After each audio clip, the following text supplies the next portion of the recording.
Learn the hard way. I also saw Nancy do sprint and heels. It was pretty impressive. She made it from the middle of the library back to the alarm in like 2 seconds flat.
Ladies and gentlemen, it is 7 p.m. on a fine Tuesday of January 21st, 2025. At this time, I call this meeting to order. Nancy, with the roll call. Counselor Funderburk. Here. Counselor Dufflock. Counselor Katie McMillan. Counselor Ashley Wheeler. Here. Counselor Dennis McMillan. Here. Counselor McLean. Here. Mayor Syke. Please rise for the pledge of allegiance. Allegiance to the flag of the United States of America and to the republic for which it stands, one nation under God, indivisible, with liberty and justice for all. Thank you. Council, this time we're looking for an approval of the agenda. Is there any questions on the agenda as it currently stands? Staff, any other adjustments to be made before we continue? Thank you. Looking for a motion. Mr. Mayor, I'd like to make a motion, we approve the agenda as presented. Katie, can I get a second to the motion, please? I'll second it. All in favor? Aye. All opposed? You guys have it. The agenda is now approved. On to the city manager's report. We have 5.1. Fiscal year 2023-2024 audit review presentation only. Over to you. Yeah, I'm actually going to turn the microphone over to Dennis Barnett from Barnett and Morrow. He'll go ahead and talk about our audit.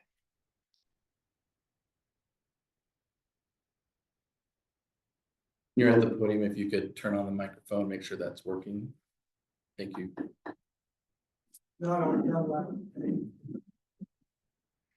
I was asked to give a 30 to 40-minute presentation.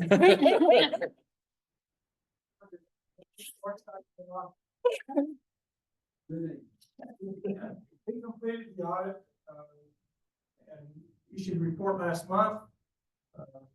Good news, everything was great, fine, business is growing. It was an unmodified opinion, which basically means that everything's clean. We have a single audit because we have enough federal money that we have to issue a single audit report to the federal government and issue that report to them, and that was a clean opinion. The objective of an audit is to obtain reasonable assurance about whether the financial statements and the information provided by the city is accurate, and they've applied and done their job. We appreciate the help that Melissa gave us and everything that went on here. We've been involved with the city for a number of years, and the main thing is looking at as you're going and doing things you're doing, the challenges you have with growth is always fun. Financially, the city's healthier and will continue to grow with assets and equity, which is all important as far as the direction we're heading. That's all I need to say tonight. I'll leave you alone. I've got it maybe 3.5 minutes and 35. If you have any questions before I get up, just down your way. Council, any questions? No. Thank you. Thank you very much. That's great news. Thank you. On to 5.2, the Government Finance Officer Association Distinguished Budget Presentation Report. This one to Dave or Melissa? Melissa. Melissa, right. I guess I'm taking that one too. So we heard from the audit for last fiscal year. Now we have submitted the budget document for the current fiscal year that we're in, ending June 30th, 2025 to GFOA, which is the Government Finance Officers Association, for review. We just received notification that we got our award. This is the 5th consecutive award that we've received, and a copy of that is included in your packet. Congratulations. Testament to the hard work. On to 5.3, an update on the public alert system. All right, we gave a very brief update last meeting about looking at for that mid-level notification that goes out to public for public alerts. I have Nancy has a video here from Civic Plus and a vendor that we're looking to implement here. So we'll get started on that. Civic.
So the great thing about this platform is we already use it. We use Civic Plus with our recreation program.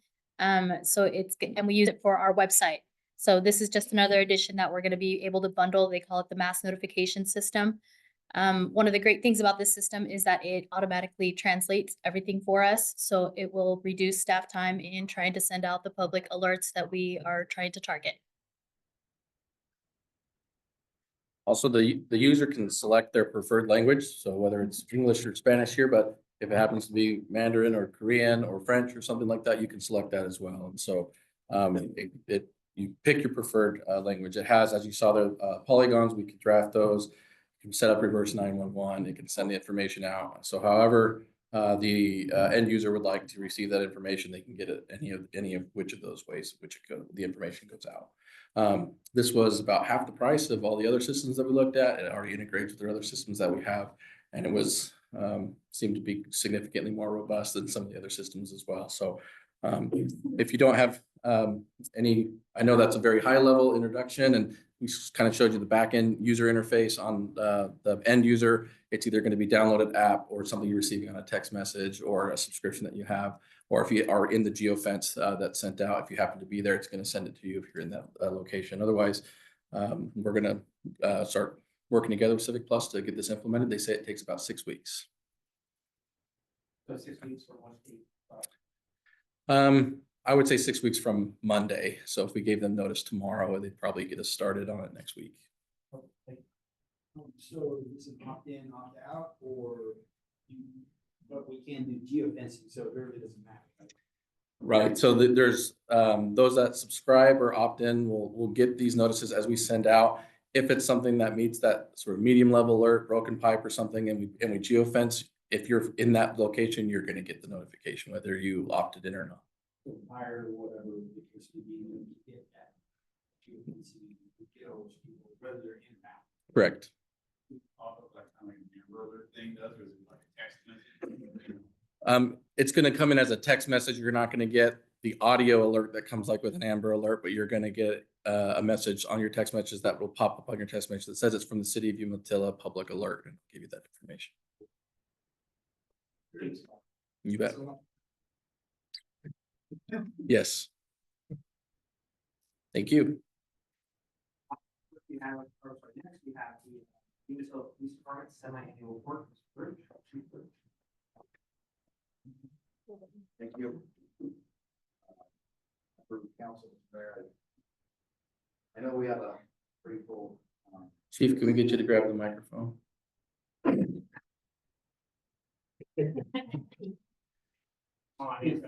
Yeah, I think it's probably.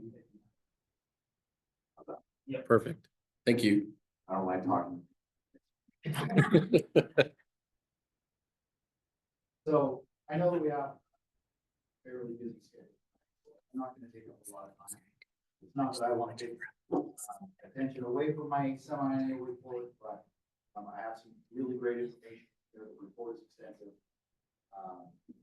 But I do want to go over a couple of just really brief bullet points that I prepared, so as to not bore everybody with this report. Second half of 2024, we successfully completed the reconstruction and establishment of the new functional divisions within our organization. This comprehensive restructuring effort was designed to enhance our operational efficiency and effectiveness. As a result, we've observed a notable increase in community engagement, allowing us to better connect with and serve the needs of our residents. I put both calendar years 2023 and 2024 into this report. I did that for a continuation of our commitment to transparency. Speaking of transparency, the budget started in July of 2024, and that's when we integrated our new body cameras and our dash cameras for our vehicles. Budgeted for started in July. Those are all online.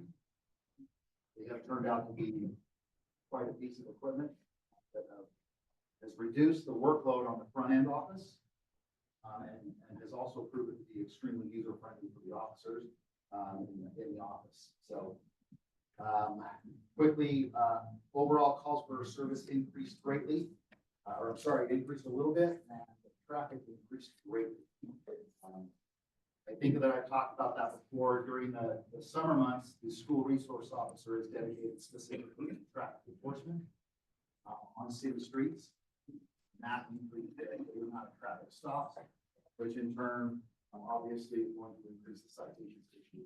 We're still right around 39 to 40% issuing citations during the traffic. Did you get pulled over?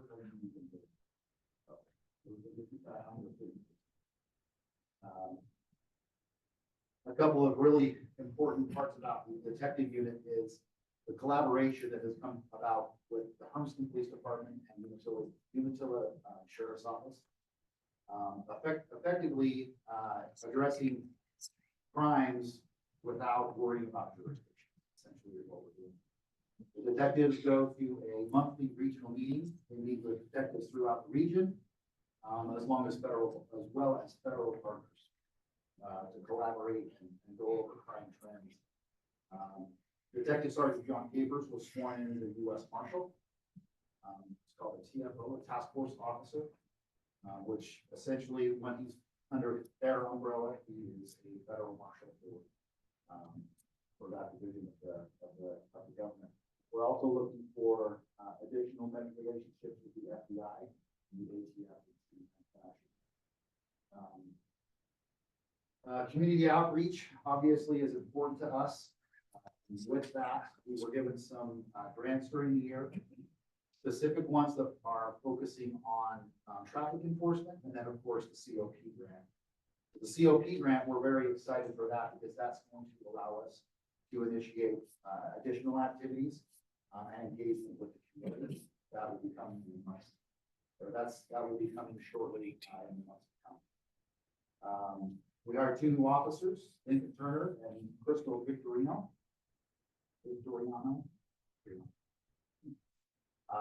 They started the academy yesterday, so they're in Salem. They'll be there for 16 weeks. We're excited to get them through that and back to some training on the road. Just in closing, real quick, I would just like to make sure that the public and the community understand the importance of law enforcement working together within the community, with the public, for cooperation, mutual trust, and understanding. Public input of law enforcement agencies to identify concerns, prioritize resources, and implement strategies tailored to the specific needs of the community. If you see something, say it. You have questions? Yeah, looking at, council, do you have any further questions? I don't have any questions, I just have a comment. The report's really good, very thorough. I like that we're collaborating with other agencies and building bridges. I think that's fantastic. You know, our region is happy, and we have to do a lot of research for that. So yeah, good job. I have a question for you. On page 28, you mentioned the firearms programs and talking about those a long done rifle program, which we are currently unable to equip officers with these rifles. To ensure that happens in the next budget cycle, we can make that a priority. You didn't prioritize that. That's an efficiency. Make sure that we're taking care of that. Yeah, thank you, Mr. Mayor. I don't know, it's in the back. I don't want to very last page, but I have 3 areas of focus during the budget cycle. One is the long gun program. One is an addition to our digital forensics, and the third is a focus on counterterrorism preparation. Very good. Thank you very much. Thank you. Thank you. Thank you. Okay, next up we have Parks and Rec for our semi-annual program.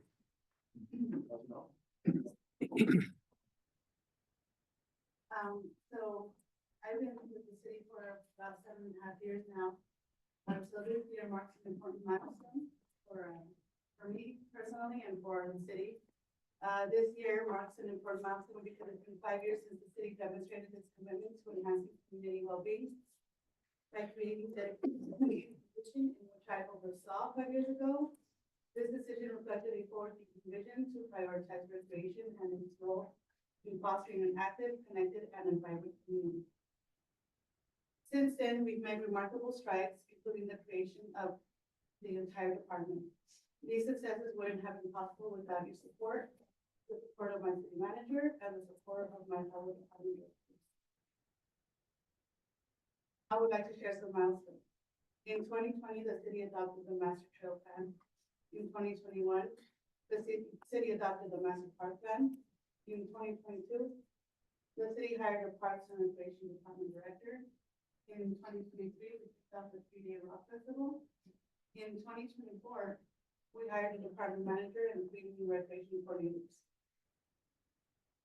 These master plans have been important in going after federal funding and state funding for the trail plan, power lines for our Kiwanis Park, for our Nugent Park, to get the restrooms throughout the city. It helps us obtain funding for development of parks. With that, I will dive into the semi-annual report. So Big River Golf Course, after council approved the fee change, we went live with the annual membership drive. We had 175 members take advantage of the early bird discount. 24 of them are new members. The Marina and RV Park, significant upgrades were made to the RV park restrooms. We are getting great reviews from our guests. PFAS continues to perform at full capacity with a long waiting list. And our RV reservations went up from 2024 from 2023 by 488 reservations. The Recreation Division. This year will be our 5th year with our NFL flag football team. Our first year, we had a total of 48 registrations. Last year, we had 80 registrations. This year, we have Boardman and Irrigan asking to be part of our youth program, and we want to kind of see how we made it grow. So we're kind of getting notice from our neighboring cities. We had our inaugural summer soccer. For our first year, last year, we had 248 registrations. That was pretty big for our first year, and it was great. We had tons of happy people out there in the summertime. It was nice to see a multi-generational sport with all kinds of families out there in the first grade on the beach park. Bingo, we started bingo back in 2021 with virtual and in-person bingo. We were lucky to get 20 registrations at that time. Now our adult bingo sells out every time, and we have a total of 63 registrations on Saturday. I popped in here and it was a packed house, and they were vibing, they were having a great time. It's really nice to see people come together and enjoy our programming. Since going live with community center rentals in November, we had 5 reservations in December. We have more already this year, but I have not included those numbers in that report. This wraps up the semi-annual report. Thank you for your ongoing commitment to our community's health, happiness, and quality of life. Do you guys have any questions for me? I have 2 golf courses. Last year in the budget cycle, we talked about the heritage card. I'm sorry. Yeah, shake it. Oh, I'm sorry. So last year we had budgeted a heritage card.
Thank you. Sorry, Dave, I missed 5.7. No, no problem. All right, and then just a couple announcements of some things coming up here. So we heard from Parks and Rec earlier. We have just an announcement. So our spring activity guide will be coming out early part of next week. And that'll be our guide that'll take us through spring and into early summer. The final kids bingo for the season is this January the 31st here at the council chambers from 6 to 7:30 p.m. Adult bingo is the following day on the 1st, so that's Friday for the kids, Friday night, Saturday for the adults from 6 to 8 p.m. We have at the community center on February 6th, we have a DIY cake pop. So if you ever wanted to learn how to do those, we do that. We have class at the community center from 6 to 8 p.m. on February the 6th. We have Boots and Hearts Country Line Dancing once again coming up day after Valentine's Day, so you can have a sort of day after Romance Day on February the 15th from 7 to 8 p.m. also at the community center. Flag football registration is open now. By the way, all this information is on our website. If you click on our calendars, if you click on Parks and Rec, or if you click on Library, each of these have their own individual announcement as well as links that can take you to sign up. Each of these programs you can go to our direct website, umatilla.gov, or you can go to umatillarparksandrec.org. Also, if you are interested, we need volunteers to help us coach for flag football. Each year we're always needing 1 or 2 coaches short. And so if you're interested in that, trust me, you don't need experience. We'll give you the rule book, we'll give you the training, and we'd love to have you out and participate and help us out with that. Also at the library coming up here towards the end, we have a DIY STEAM program from 4 to 6 p.m. Those are on the 3rd Thursdays of each month. There is a family puzzle competition 3 days from now on the 24th from 4 to 6 p.m. First family to finish their puzzle wins a trophy to celebrate and bragging rights and so on. We're going to probably continue this each month, but there seems to be a lot of interest in that kind of event, and I think that's going to continue to grow. We also have at the end of the month a DIY snow slime, making your own snow slime. So all these are here in the library as well. And then just a reminder for council on Saturday, February the 1st is our council tour and workshop. We'll meet here, we'll grab a burrito, jump on the bus, do a quick tour, and come back and work on some of our workshop items. And then just as a general announcement as well, on Tuesday next week, the 28th, Councilor Funderburk and Wheeler and I will be in Salem for the League of Oregon Cities Day at the Capitol, working with the League of Oregon Cities and other cities throughout the state on working through some of the legislative priorities with the league. We'll have guest speakers. We'll include Governor Kotek, Senate President Rob Wagner, Senate Republican leader Daniel Bonham, and several others will be there. We have time scheduled to meet with both Representative Smith and Senator Nash while we were there. Some of the things that we'll be focusing on with some of the league priorities, we'll be talking to them about community infrastructure and in particular about its impact on housing development funding. We'll be working on the 2025 state transportation package, particularly looking at multimodal transportation items. So things that will stabilize funding and operation for all cities and counties throughout the state. And there's several other items as well. One of the other ones they're looking at this year as a priority is a modification to the state lodging tax or transient room tax, looking to expand it.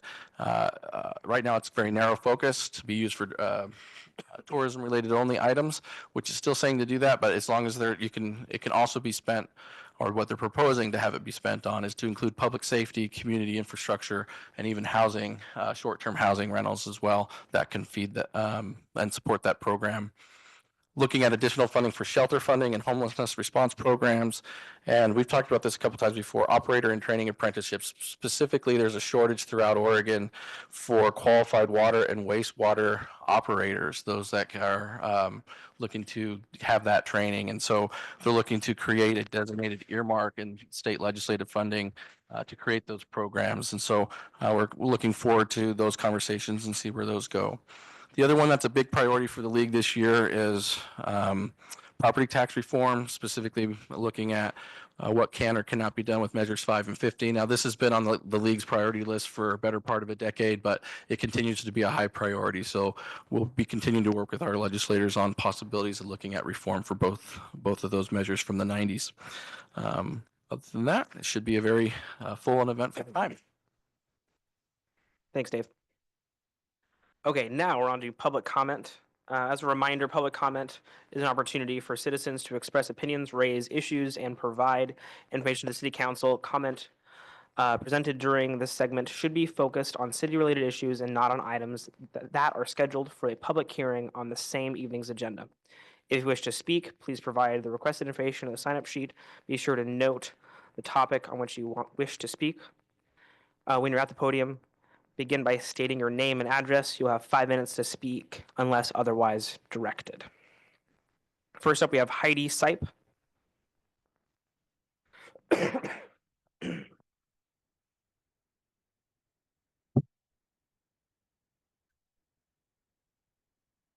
Thank you, Heidi. Yes. I have one section I forgot to add on there. Please note as well, public comment criticizing city programs and operations are permitted during the segment. However, criticisms of individual city employees is not allowed during public comment period. Concerns regarding individual city employees should be submitted in writing to the city's human resource manager for proper review. Thank you for your cooperation. Okay. Thank you. Heidi Sipe, 120 Rio Senda. I know some of you are likely thinking, oh, here she goes again, and that's fair. It's fair to you, but it's also fair to me because I feel the same way. As superintendent of our school district, I've been working on trying to get funds for our schools and the other taxing districts in our community for nearly a decade. My first found email on this topic was from November of 2017 when Tamara Mabbitt was first working on this idea and concept for SIP. Since that time, I've had countless emails, conversations, discussions on the need for schools and other taxing districts to be included in the enterprise zone and or tax abatement programs. I've met with elected officials, I've met with county and city staff, I've met with officials from other taxing districts. I've never given up on the idea that Umatilla will invest in its kids and broader community in ways similar to Morrow and Wasco counties. Yet, here we are. Another year just passed and we still don't have a plan. I think you're tired of my words. So I watched your videos and I read transcripts and I want to share some of your words with you so you can hopefully see how important, challenging, urgent, and really confusing this has been. In March of 2024, I presented the variance and enterprise zone district distribution between the Umatilla model and Morrow and Wasco counties. At that time, City Manager Stockdale stated, quote, "We need to set up these guidelines and criteria," end quote. He continued by explaining the city was like people on an airplane and they need to put their masks on first. He said, quote, "We had to take care of our first things first before we could reach out. That's where we are. Our mask is on. We're reaching out." End quote. He continued, quote, "We need to come up with some sort of criteria and guidelines that's going to guide us forward," end quote, and ended with, quote, "We'll bring you back a very rough draft sometime before Thanksgiving. We need to have something properly done," end quote. Councillor Ten Eyck thanked me for coming in and said, quote, "This is the first time that I've seen information like this in front of me, and I greatly appreciate it. I know that we've had short conversations prior. I'm probably the one that's here that's been a party to that as far as on the council. Again, they were very brief. That was very early on and it was all brand new. You've rung the bell several times on exactly what was going on at that time," end quote. He ended with, "I believe it's important for us to sit down and have a conversation, maybe in a workshop type scenario where we can sit down and have a conversation and talk this through. I think that's very important." Councillor Funderburk stated, quote, "Thank you, Mrs. Sipe. Thank you for your information. We want to make it right," end quote. Councillor Dennis McMillan stated, quote, "I'm definitely going to look into the school district and all the stuff you brought forth here because I mean, a lot of it's just I have no idea what it even so, and I'm definitely going to look into that though and figure out how that works and stuff," end quote. I left full of hope that we'd finally be able to get somewhere and that today, well, after Thanksgiving, we'd have a plan, one I could build our budget on, one that I could plan for, one that we could use to invest in kids and our broader community. In July, we had the impacted taxing zone districts in one room. Thank you, Dave. and we had a great starting conversation. We were told to expect monthly meetings with a hopeful plan by the council for the end of the year. Awesome. We ended up meeting twice.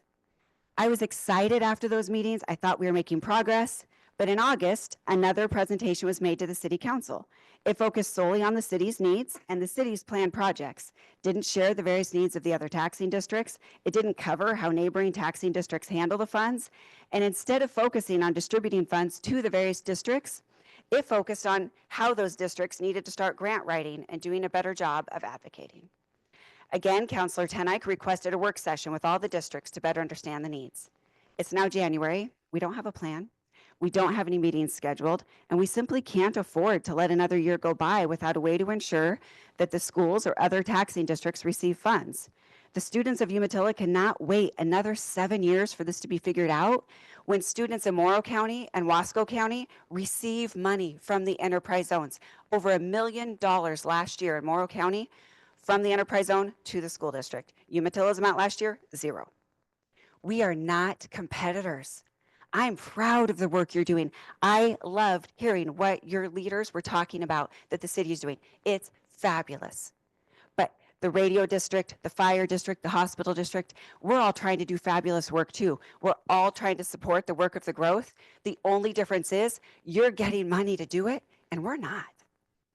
Let's please work to get a work session going with a deadline, get it on the books so we can work together to create a model for enterprise zone fund distribution that not only benefits the city of Umatilla and the county of Umatilla, but also serves as an example for other communities to follow. I'm eager to partner with you. I've been ready since 2017. We can do something amazing. Let's go. Thank you. Next up, we have got Kyle Sipe. Please make sure you state your name and address for the council.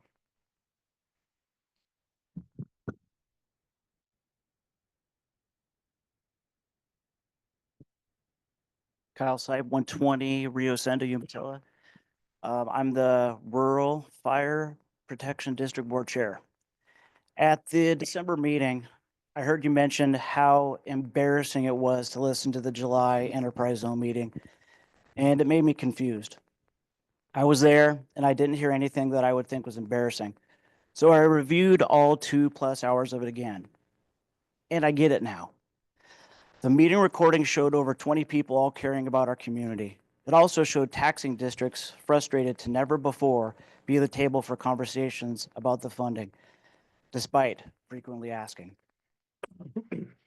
There was appreciation for the city and county for all the work that they have done.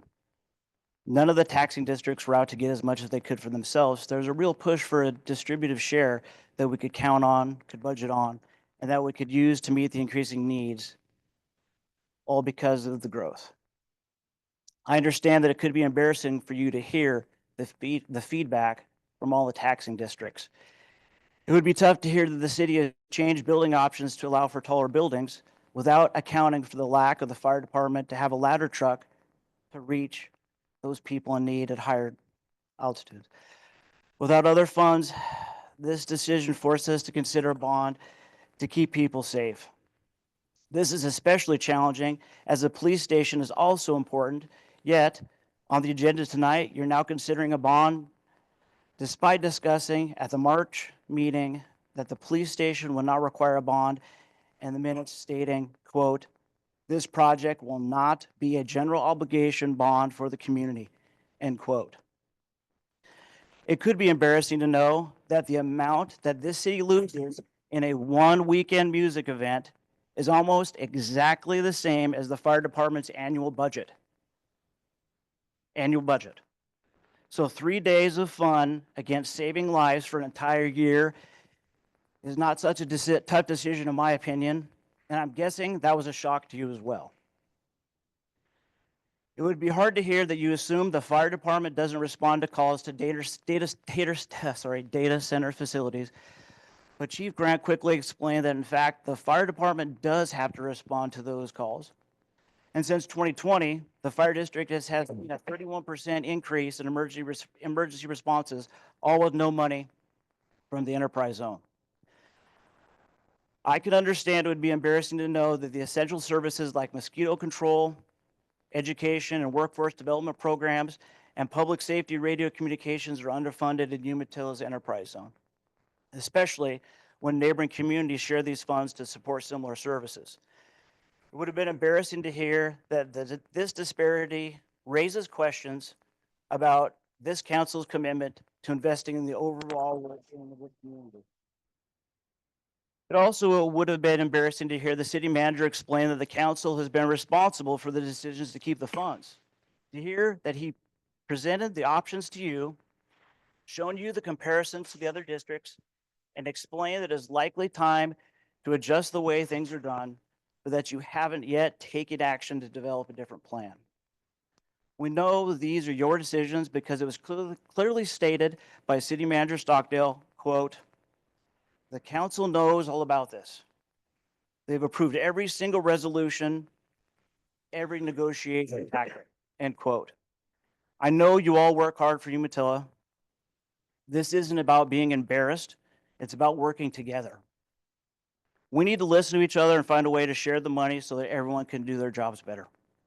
Let's make Umatilla a model for how to do this right. Let's show everyone that we care about the whole community.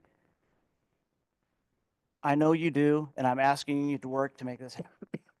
Thank you. Thank you. Next, we have Darla Huxell.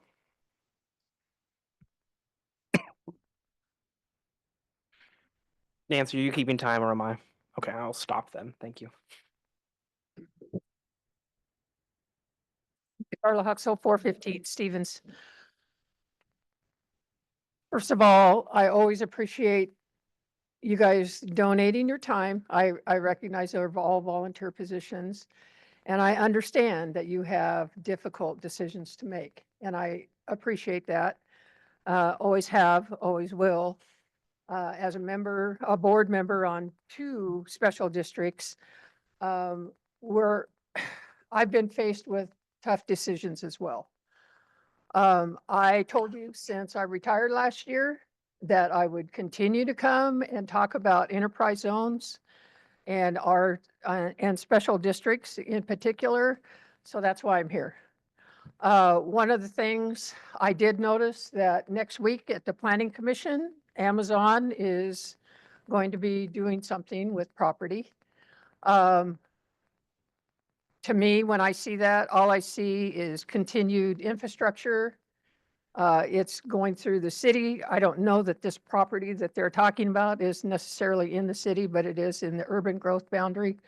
All I ask is, number one, that you pay attention and be good conservators of our water.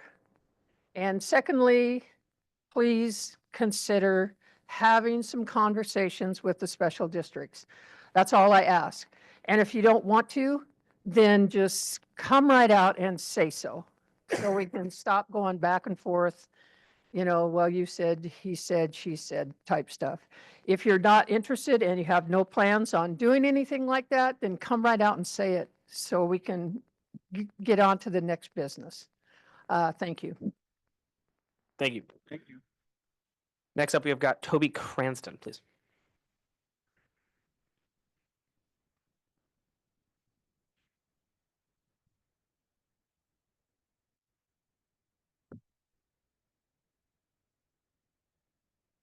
Hello, everyone. Toby Cranston, 80935 Cooney Lane. As a Umatilla High alum, longtime supporter of our town, and school board member of 24 years, I'm here to ask more transparency about how enterprise zone money is being used. It is exciting to see Umatilla growing with the new parks and recreation and improvements throughout our town. But I also want to understand how decisions are being made and about the enterprise zone funds. My friends in Morrow County tell me about their great things they're doing with their enterprise zone money, supporting schools and other services. I looked into how Umatilla has used those funds and have some questions. The city website shows that you approved an agreement with Sabi in May of 2023. It includes some money for the public safety and education, and I'm thankful for that. But while those groups are splitting not quite 150,000 a year, 2 million over 5 years will go to the hospital and a walking trail. I'm not sure how those amounts were decided. I want to understand why the hospital and a walking trail were prioritized over fire department and schools. Why is Umatilla approach so different than Morrow County's?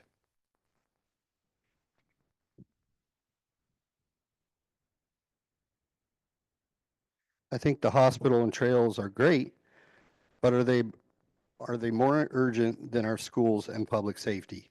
I'd like to see a meeting with all taxing districts to discuss this. Let's work together and create a transparent process so everyone understands how these funds are being used. We've been blessed with this opportunity, and we need to make sure it benefits our entire community.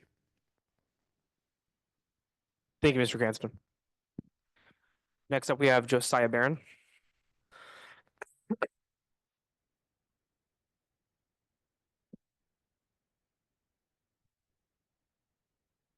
Josiah Barron, 457 Stevens Avenue.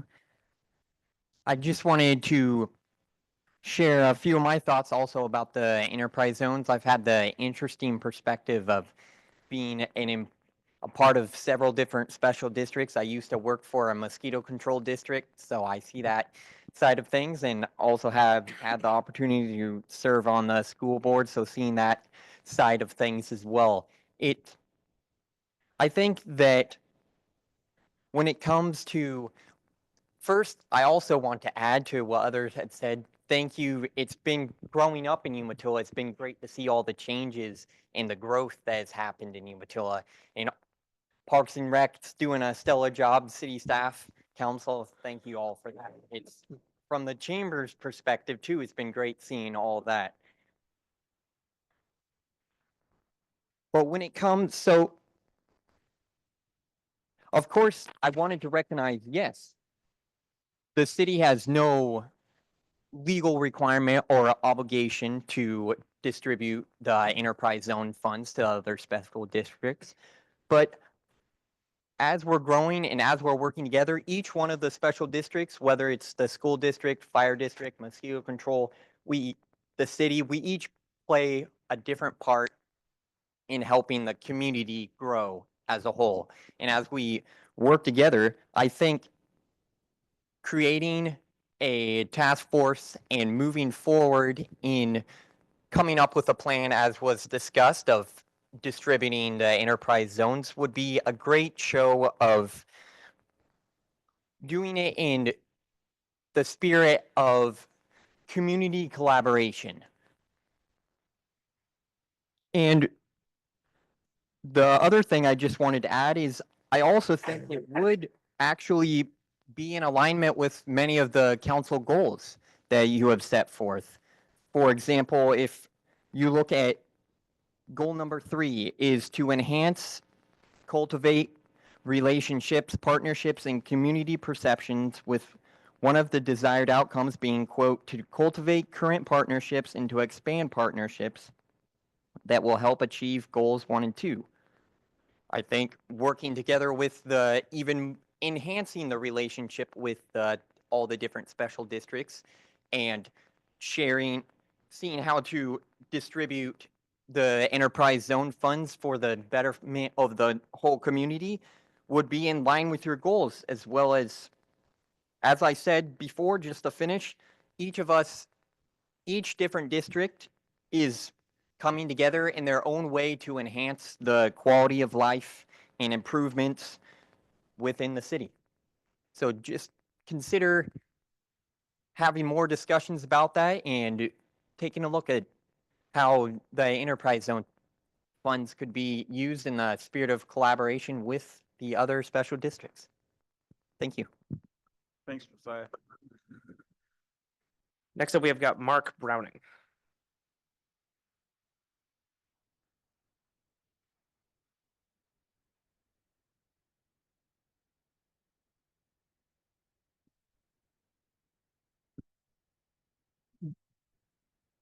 Mark Browning, 2411 Northwest Carden, Pendleton, Oregon. Thank you for the opportunity to be here tonight. I'm here in my capacity as president and CEO of Blue Mountain Community College, and we want to be firmly on the public record that we are strongly in support of lending our input and perspective on a transparent and collaborative process. We have found that over the years, the efforts that where we have been involved in such processes have really resulted in great things for the communities that we serve. Our district runs from Huntington on the east to the Arlington Hill, from the river to John Day. Umatilla, the city of Umatilla, is a very big part of this in looking at the growth that you're experiencing here and where the future of our organization will go. We need to have a bigger presence here. And to do that, we need help. And we look at how we work with some of the other zones that are within those areas. And it has been a very collaborative process. We've worked through some challenges. And my commitment to you tonight is, let's put it together. Let's put things down on a table and say, what can we do? Where do we want this community to go? And we would welcome the opportunity to be a part of that. Education is the key forward. I have been quoted as saying something very strange for a college president. Not everybody needs to go to college, but everybody needs training. Our children need training. We need training. Everyone in this room needs training. It's lifelong learning, and that happens through opportunity. Opportunity happens when there's access to knowledge and skill. That's what these enterprise zones can help deliver to your citizens here. Please count on Blue Mountain to help in any way we possibly can. Thank you. Thank you, Mr. Browning. Thank you. Next, we have Leslie Klostro.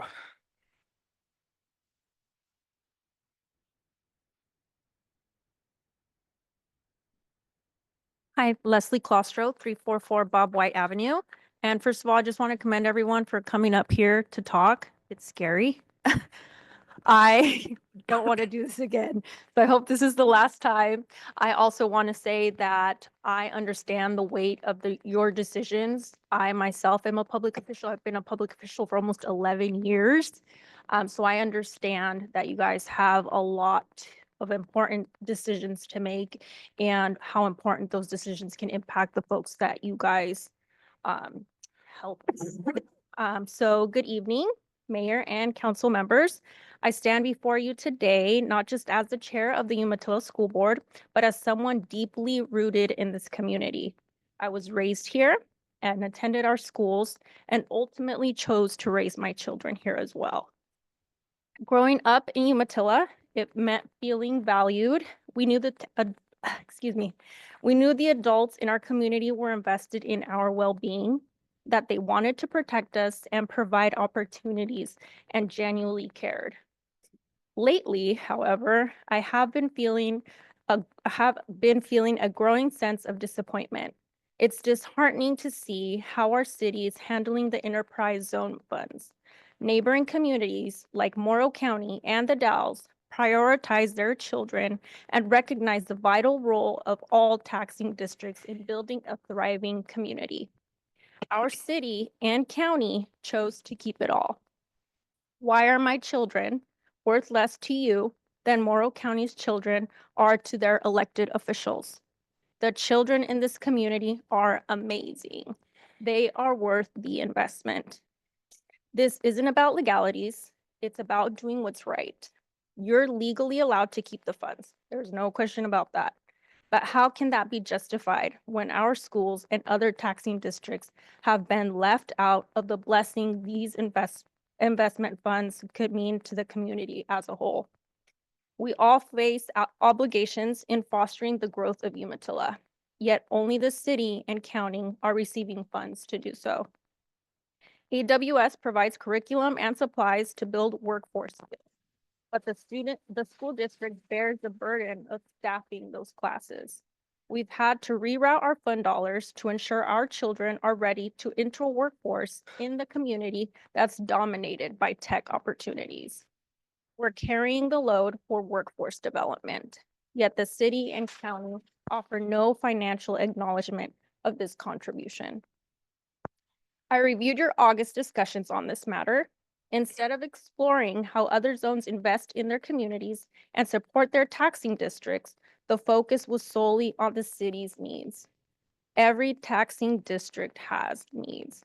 To assume the city's needs are more crucial without even considering others is simply unjust. The school district has been raising this concern since 2018. At the July meeting, the city manager stated, "I guess I'm arrogant," this is a quote, by the way, "I guess I'm arrogant enough to say we can do better. I think we can come up with a way in which we approach this from a regional approach," end quote. He's right. Why are you stopping him from doing what's right? I urge you to reconsider. Let's return to the collaborative spirit that I where we all invested in our children's future. Let's prioritize our kids and invest in all taxing districts that contribute to our community. Thank you. Thank you. Thank you. Next, we have Mark Movill.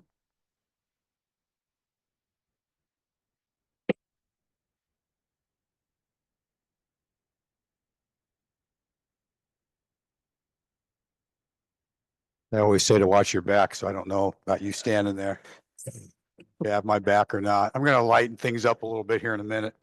But I'm Mark Mulvihill. I'm the superintendent of Intermountain ESD. Put down the ESD's address because I live in Pendleton, 2001 Southwest 9. Toby, I saw your shirt that said 1863. Where are you? My favorite line was always, "To the great impactful events in American history occurred in 1863. Gettysburg Address and creation of Umatilla ESD. Now I have to say Umatilla as well. I need to get here a little quicker because then I won't have to repeat or rewrite this every time because everybody in front of me has basically said the same type of message. I do have some experience with the enterprise zones working with Morrow County. So I've been in this job for 16 years. And during the Morrow County process, we were heavily involved in that right off the bat. So stakeholders were included in the conversation. We looked at all the pros and cons. How do we develop it? How do we make local decision-making with all of the taxing entities involved? That didn't occur here. I thought we were making headway with that in July. I don't know where we are today. It is becoming budget time, but I would really encourage us, I don't want to repeat what was already said. I think it's critical that we look at this locally, that we look at these dollars. In Morrow County, they made a heavy commitment to involve stakeholders early and then distribute dollars through CREZ each year for making sure every entity was covered. And I have that list right here. Right now, and I realize Morrow County is much larger, okay? And so when you look at this, my conversation would be encouraging this on percentage scale, but Morrow County allocates $16 million right now. Intermountain ESD, we receive $88,000 every year. We take those dollars and we return it right back to that school district. So for instance, how we're using that money this year is to pay transportation for our preschool students. So again, it's kind of been repeated. What my big ask for you tonight would be, it's really important that we have a participatory process when it affects taxing entity. You are involved with that, and you should be at the table helping to facilitate a process. And again, trying to reinvest whatever the goals are at a local level. And so I appreciate the time tonight, appreciate all the testimony before, and I sure hope we can move forward for our students in Umatilla, because at the end of the day, those dollars stay here for our kids and for our future. Thank you. Thank you. Thank you. Next, Steve Ward.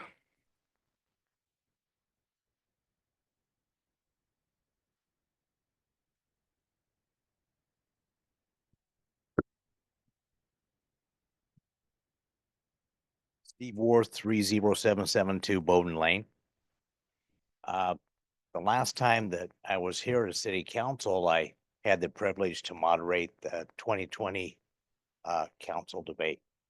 And the room was fuller today than what it was for that debate. So kind of interesting.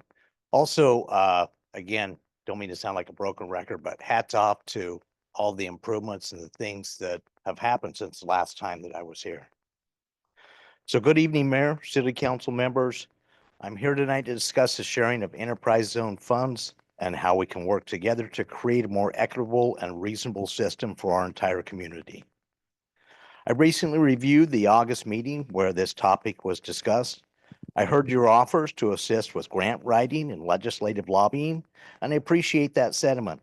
However, I believe there's a fundamental misunderstanding about the school district's capacity and needs in these areas. As a newer board member, I was surprised to learn the Umatilla School District does not have a paid grant writer, but our superintendent and her team have a long history of successful grant writing and advocacy. Our current budget includes over 13 million in grants and other secured funds to help us do more than our 20.7 million general fund would allow. On top of that, we have 45.2 million bond to support construction projects. While more help is always appreciated, the school district knows how to leverage funds and write grants. We're also no strangers to advocacy. Our school board members have presented at Ways and Means, prepared legislative testimony, and advocated for schools at both the state and national levels. Our superintendent serves on numerous state and national committees, and Superintendent Sipe has been appointed to state commissions and boards by Governors Kitzhaber, having a problem with that one, Brown and Kotek. We are well represented legislatively. We've had students testify before legislative committees and visit with legislators in Salem, Washington, D.C. National and state bills have even been written based on the success of the Umatilla School District. Again, we are not lacking in grant writing or advocacy skills or experience. What we need is a fair share of the enterprise zone funds to leverage and maximize those efforts. Other zones do it, and we need Umatilla to do it as well. I urge you to consider a collaborative approach. Let's work together to develop a plan for distributing enterprise zone funds that recognize the needs and contributions of all taxing districts. This isn't about pitting the city against schools or any other entity. It's about ensuring that we all have the resources to support our community's growth and provide the best possible services to our residents.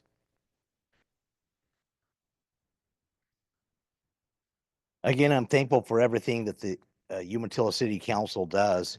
I know that each of you are advocates for youth in our community and support strong education program. Darren, you've been, an assistant coach. And of course, we have like school teacher experience. And I could take the time to go through with each of you and how you support, for the community's growth and well-being. And as a certified holistic cancer coach, this is a statement that I've said many times. You can change your world by simply changing your perception. It appears that this city council's perception of the use of the enterprise zone funds should not include education, public safety, and other taxing zones. I would like to suggest that we schedule a work session where we can openly discuss the needs of each taxing district and explore how enterprise zone funds can be used to address those needs collectively. Let's create a system that's fair, transparent, and benefits all. Thank you. Thank you, Mr. Warren. Next, we've got Brent Mueller.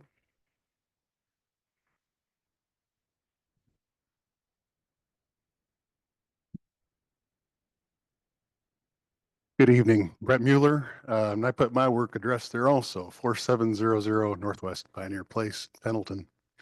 I am the administrator for the Umatilla Morrow Radio and Data District, which is one of those strange, long-named special districts out there that appears on certain people's property taxes. We do provide two-way radio communications for all your public safety, law, fire and EMS agencies throughout pretty much all of Umatilla and Morrow counties, with the notable exception of Milton Freewater, which opted to not be part of the district. A few years ago, we spent a few $100,000 to invest in equipment into a site to help improve coverage in the city of Umatilla, and that was with obviously no assistance from any of the other funding that might have been involved with enterprise zone monies. But we do quite a bit with very little budget. We try to make things stretch as much as we can, and with Myself, a technician and an office assistant to support 15 radio sites throughout the two counties. About 1,200 radios out there that are about $2,000 a piece. Each one of those radio sites has equipment ranging from $500,000 to $1 million inside, and it adds up. It's a lot to keep going. Mainly, I'm here to put my just to be a face for the radio district and for you to be kind of considering that. It's not something that you would normally think of with public safety, and yet we do support your local, as well as any of your mutual aid partners that might come in to assist Umatilla Fire or come in to assist the city police department for communications. We have great interoperability between all of the departments, and anything you can do to kind of help facilitate our ability to improve communications to as the population grows and agencies add personnel and vehicles, and we need to purchase more radios and support more radios. The dispatch centers that go in, those are very expensive. We do purchase and maintain equipment for those as well. So please keep us in mind, and thank you. Thank you. Thank you. And then lastly, here I've got a written statement from Heather Estrada at 4255 Main Street in Pendleton, Oregon 97802. Dear Umatilla City Councilors and Mr. Mayor, I'm writing in support of a more equitable and transparent use of the enterprise zone monies. The enterprise zones are created to set up a tax break for large corporations to encourage them to bring their businesses to our area. So in lieu of paying taxes that would go to all of the taxing districts, the corporations are excused from paying large sums. The tax money they're required to pay is currently being distributed to only the county and the city of Umatilla, completely cutting out all other taxing districts. To add insult to injury, many districts, specifically and most dramatically, the fire district, the hospital district, and the school district are now servicing those areas, and the people who live in these areas as a result of those businesses, and yet are provided no tax monies to help fund these essential services. This is simply not right. Ms. Sipe has provided an excellent example of a county, Morrow County, just down the road, who has come up with a much more equitable and reasonable use of these same tax monies, and the county of Umatilla should be moving to do the same. While Umatilla County may not have the same straightforward scenario as there are more districts involved, there must be some effort to distribute these tax monies among the districts who are required to serve the people, properties, and areas encompassed by the enterprise zone. As it is now the beginning of budget season, these meetings, discussions, and decisions, which were promised in the late summer, needed to happen as soon as possible. While the Umatilla County Special Library District does not believe we specifically should be entitled to any of the city's share of these funds, we stand in support of the districts who absolutely should be entitled to part of these tax monies, and hope that you will see the desperate need to support fire, school, hospital, and other districts who cannot serve the people of Umatilla well without the funding from these enterprise zones. Thank you for your consideration of these vital and essential services. Heather. And that concludes this evening's first public comment. Moving on to 9.1, the Umatilla Business Center project update. Our consent items, sir. It's okay. It's okay.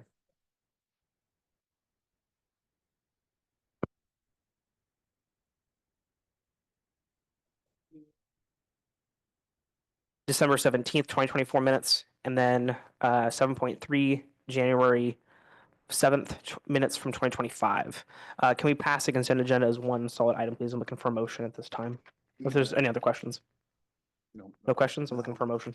Mr. Mayor, I make a motion that we approve consent agenda items 7.1, 7.2, and 7.3, December 3, December 17, and January 7 minutes as presented. Thank you. Can I get a second to the motion, please? I'll second the motion. Bruce. All in favor? Aye. All opposed? The ayes have it. Thank you very much. Okay, now over to the Business Center update. Brandon, you have the floor. Thank you, Mr. Mayor. So I'll just give a brief introduction, and then we also have representatives from CTC, Cliff Thorne Construction, who is our contractor, who is doing all the work over at the Business Center for us, as well as Mark Cedar, who is our architect with this project. As we had previously presented to the council, the original idea was to save the shell of the existing post office building. As unfortunately happens with older buildings, especially one as we got deeper and deeper into the building, and I'll let CTC get into that in a little bit more detail, we just kept unearthing problems. So I'll let our contractor and Mark go over it, but we are ultimately looking to replace the existing post office building with a new build. So that would mean we would essentially tear down the existing shell and then replace that with a new structure that will be much more longer lasting and give us a much better finished product. But I will turn it over to Jennifer and Travis from CTC first and let them run through some of the things that they've discovered out in the field.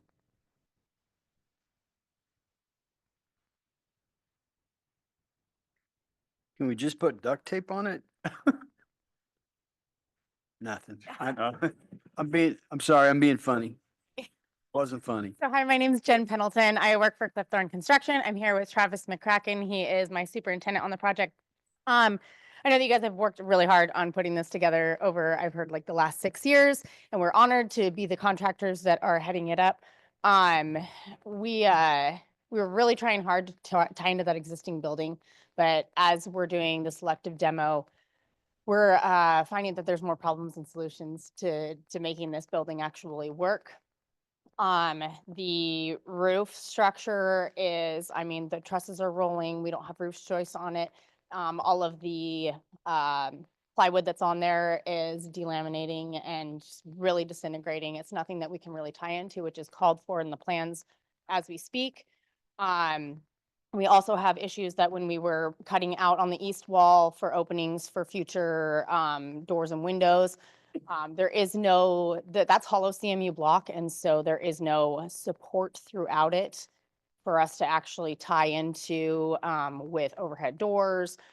Windows are not structurally sound to take on the load, so we would have to put lentils and gems and you name it to try to bring this up to code. This building is 70 years old. It doesn't meet any of the of today's codes that we would need to meet. The footings on the building are hollow CMU blocks that are turned on their side. Some of them aren't even at frost depth at this point. So as we get further into it, I mean, we want to do this right for the community. It's a really big project. It's been in the works for a really long time. For a quality project that's going to last for a very long time. And I don't foresee that happening. Not to mention that we need to be able to pass inspections along the way. And at this point, I don't foresee us being able to pass those inspections as we come along. I think CTC, you know, we want to do this project right. We have our name on it. Our subs have also come to us so far that we've had on the site and brought up issues. So we are suggesting to take it down completely, demo it, get it out of there, and then start new and make sure that you have a good building that's going to last for many, many, many years to come for the community. So I don't know, that's kind of all that I have that we have uncovered so far. And then do we ask Mark to come up now? Yeah, but Mark, did you have a couple of things you wanted to add? I guess I should have just added at the beginning, we do have contingency to cover the change order amount that is in your packet there at just under $600,000. So this isn't going to be in a budget, and we wouldn't need to amend the budget to be able to complete this even with the change orders. We would not. I mean, there's no, go ahead if you got something to say before I start asking questions. I apologize. I'm finished with what Travis, do you have anything that you wanted to add? Just as a brief introduction, I've been in this industry for a very, very, very long time, well over 4 decades. Grew up in Eastern Washington down in the Tri-Cities, so this is kind of our backyard.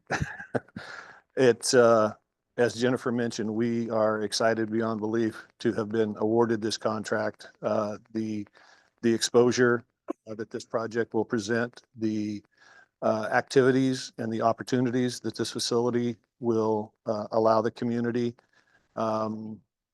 goes beyond what we started out with. As Jennifer mentioned, the more we got into this during the demolition phases, we just found out that the existing structure just doesn't have the integrity that was expected of it. It is 70 years old and it shows. After numerous on-site meetings, Mr. Strickland's been there, Jared's been there, Kevin Roth. I drag him into anytime we turn over a stone, I call Kevin. And they're just things that from our professional point of view that we need to bring to the city's attention to make sure that this finished product will last another 70 years. Because the two-story facility that will be going to the north of it is an absolutely standout, exemplary piece of architectural work. And I'll applaud Mark and his associates with Cedar and all the other folks involved in this. There have been numerous conversations, countless ideas presented about what we could do with what was there. And the bottom line just came out for the investment that the city is willing to make with the multiple funding entities that you guys have been able to get on board. Our bottom line is just thinking that to give the city what they want, something that you can utilize and be proud of. And believe you me, when this thing's done, you're going to be proud of it. So thank you very much. Mark Cedar is the architect of record. So if you guys have any specific questions for Jennifer or myself as the boots on the ground or the hands in the air, whatever you want to call it. No, I mean, I'm kind of interested to hear what he has to say. Okay. All right. Excuse me? Oh, Travis McCracken, project superintendent with CTC.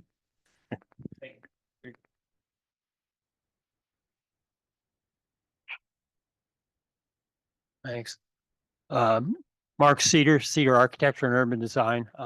We're the architects and the lead consultant of the A&E team. That's architect and engineering team that the city retained to do this project. And we had done a number of other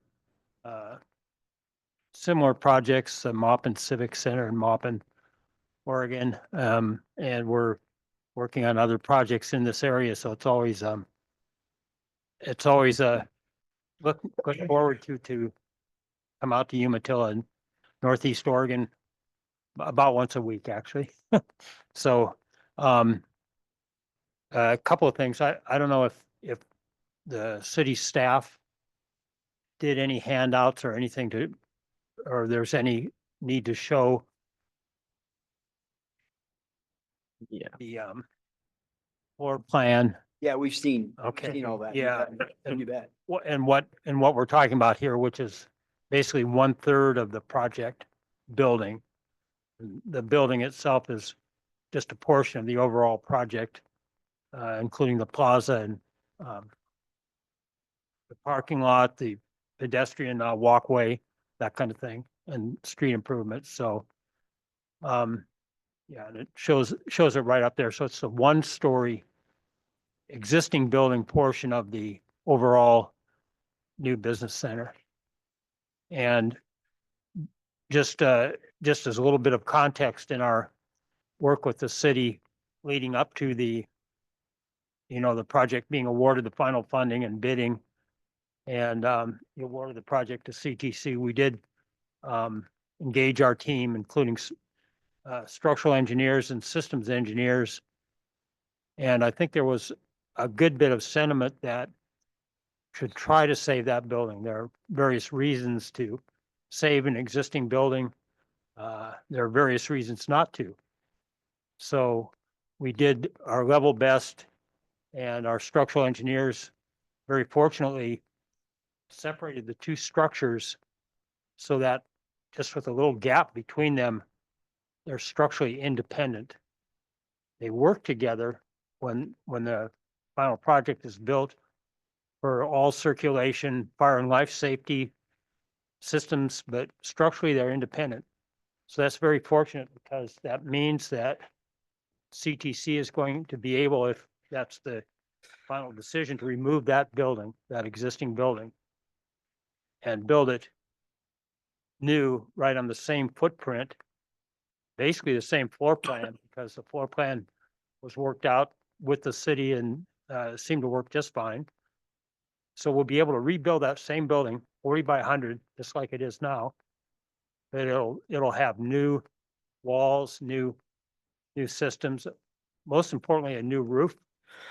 The roof, wrote down some of the advantages that you will gain by building that new. The new roof will be stronger than the existing. We'll be able to cover the whole roof with solar if there was that opportunity. We couldn't do that with the existing roof at all. This was too weak, and we knew that, so we carefully worked around that. So I guess my question would be, sir, are you done? What's that? Are you done? I'm sorry. I don't mean to interrupt you. I'm sorry. Well, there are just a number of advantages that you will gain from building new. Yes, it will cost more, would have cost if the existing was saved, reused. And our plans were to do that, and we had the permit and had gone through that process and everything else. But I think like Travis and Jen were saying, there have just been a lot of discoveries, things that couldn't be seen, even despite our preliminary reports on the building, things that they've uncovered that just seem to have tipped the balance, that it just seems like it's a better move at this point to build new. And fortunately, we have the floor plan and everything else that works. So it's just a matter of us taking that and basically building a new structure where the existing one is, making some improvement. Building new, but basically having a building with the full lifespan that it should have for an all new building. So yeah, any questions? Be great. Yeah, my biggest question is, how come we didn't see this beforehand? I'd say we did. And why didn't we have it in the budget in the first place, sir? We had a report done by our structural engineers. They came out.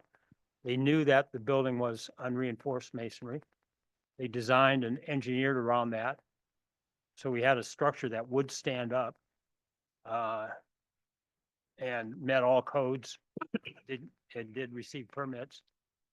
But I just think there have been too many discoveries that couldn't be seen, that couldn't be anticipated. I'll add that the city staff did quite a bit of work and due diligence to try to locate plans of that building that we could have possibly used, and there were just none available. So I think there was just I completely understand that, but at the end of the day, what you specifically said a minute ago is that your structural engineers knew that there was a problem. We've been doing this for 6 years. We've been working on this for 6 years, sir. It isn't like we rushed through the process. So now we're expected to come up with another $600,000 on top of this when we knew it was going to happen. Why didn't we budget in the front half instead of in the ninth hour? Here we are with halfway through the project, and now we have to come up with $600,000 more money. I don't know how that works. I'm not a construction guy, but I know when I built my house, I had to go in front of a structural engineer. They had to tell me what I had to do, and we did it. And that was a remodel and an addition to the house. So with that in mind, I understand that things happen. I completely understand with construction at 100%. But $600,000.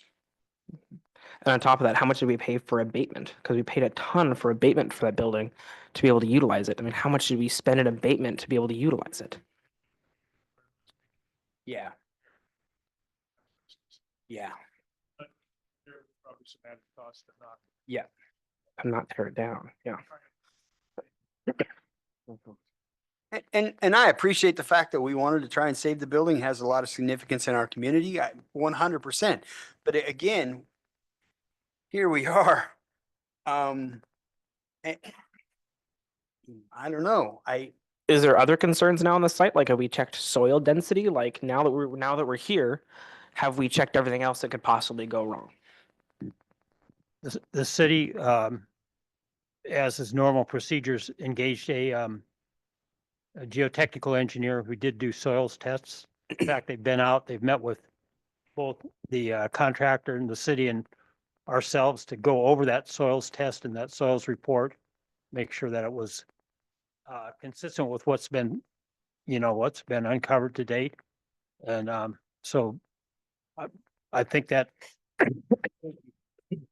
tested out with no significant surprises as far as the soils recommendations.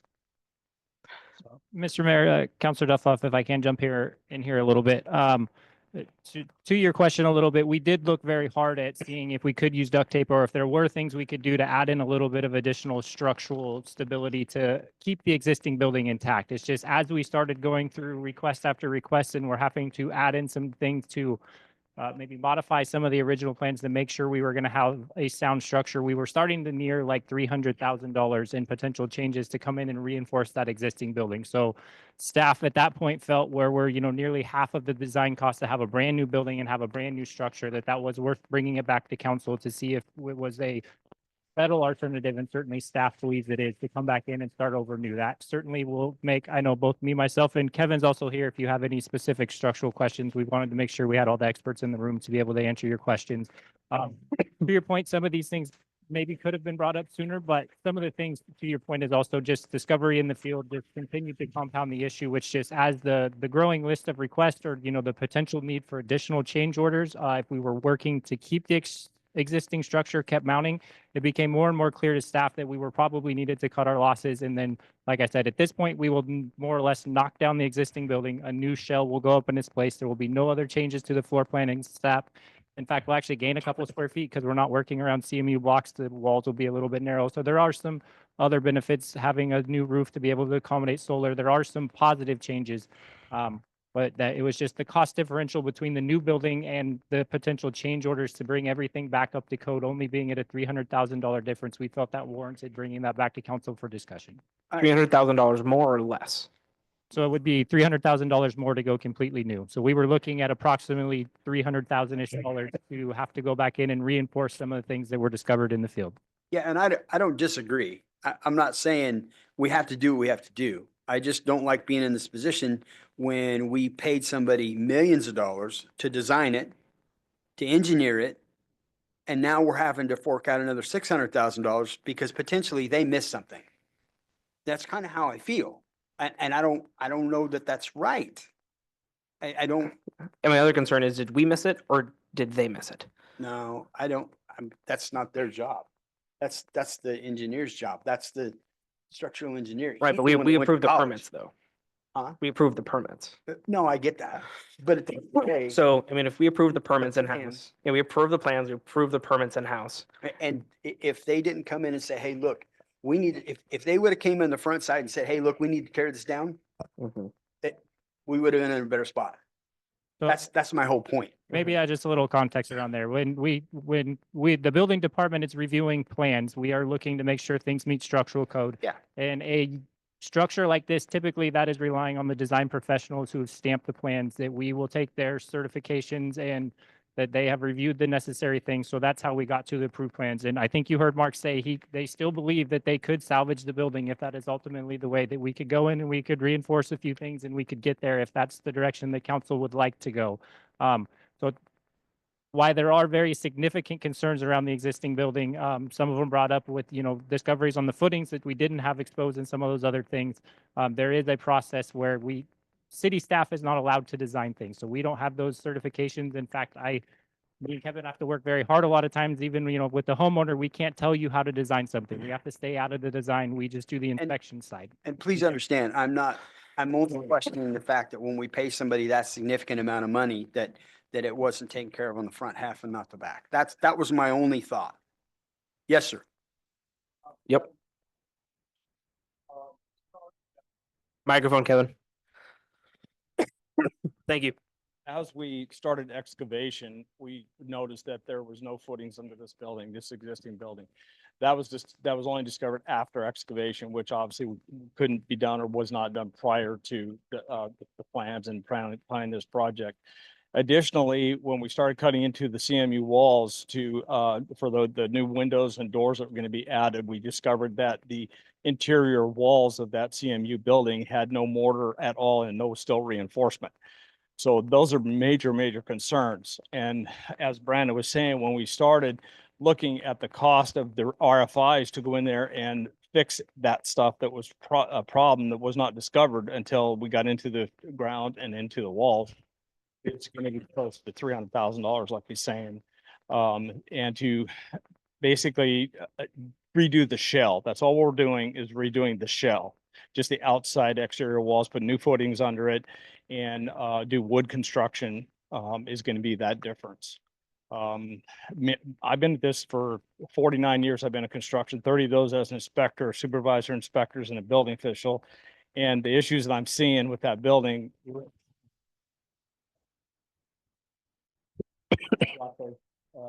the things I had seen to the Brandon's attention. So, Thank you. Thank you, Kevin. And again, I'm not questioning anybody's expertise. I'm not by any means at all. I'm merely stating, and maybe it sounds redundant, but we spent millions of dollars to a designer, a structural engineer, and here we are $600,000 more in a project. And that's the only thing. I mean, it's a catch-22. We don't have a choice. Honestly, I think there are backs against the wall. We have to do it, but I just wanted to be on the record that I don't blame the city staff at all. I think it lays strictly in the hands of the structural engineer. But that's just my opinion. To me, if you're going to do a building such as this, maybe you go in and look at the walls. Maybe you look at stuff. If you don't have plans, then put your eyes on it. Because to me, they know that building is almost as old as me. It's old. So they know that things were different back then. So these guys know that. They have education for that. I do not. Maybe, I think maybe a couple of things here. Okay. One is, our engineers did do a field reconnaissance or an observation trip. They did know that the walls were as near as they could tell, and they couldn't drill every single, wall and drill it in every concrete block, but they did know that the walls were unreinforced masonry, and they designed around that. They structured, let's say, at the large opening out to the plaza, there's steel around that opening specifically to reinforce that opening.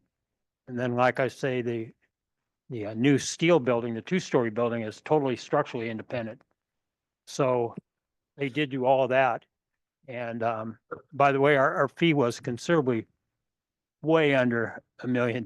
We were less than $500,000. And so I apologize about that. No. Typically, I anything you do with commercial- understand.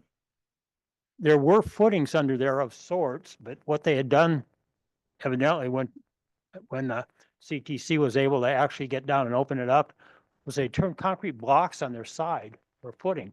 Oh, trust me, sir, you're in Umatilla. Yeah, we've seen it all. kinds of stuff. It's okay. We're not I understand. So we all did a little Make scrambling. it work.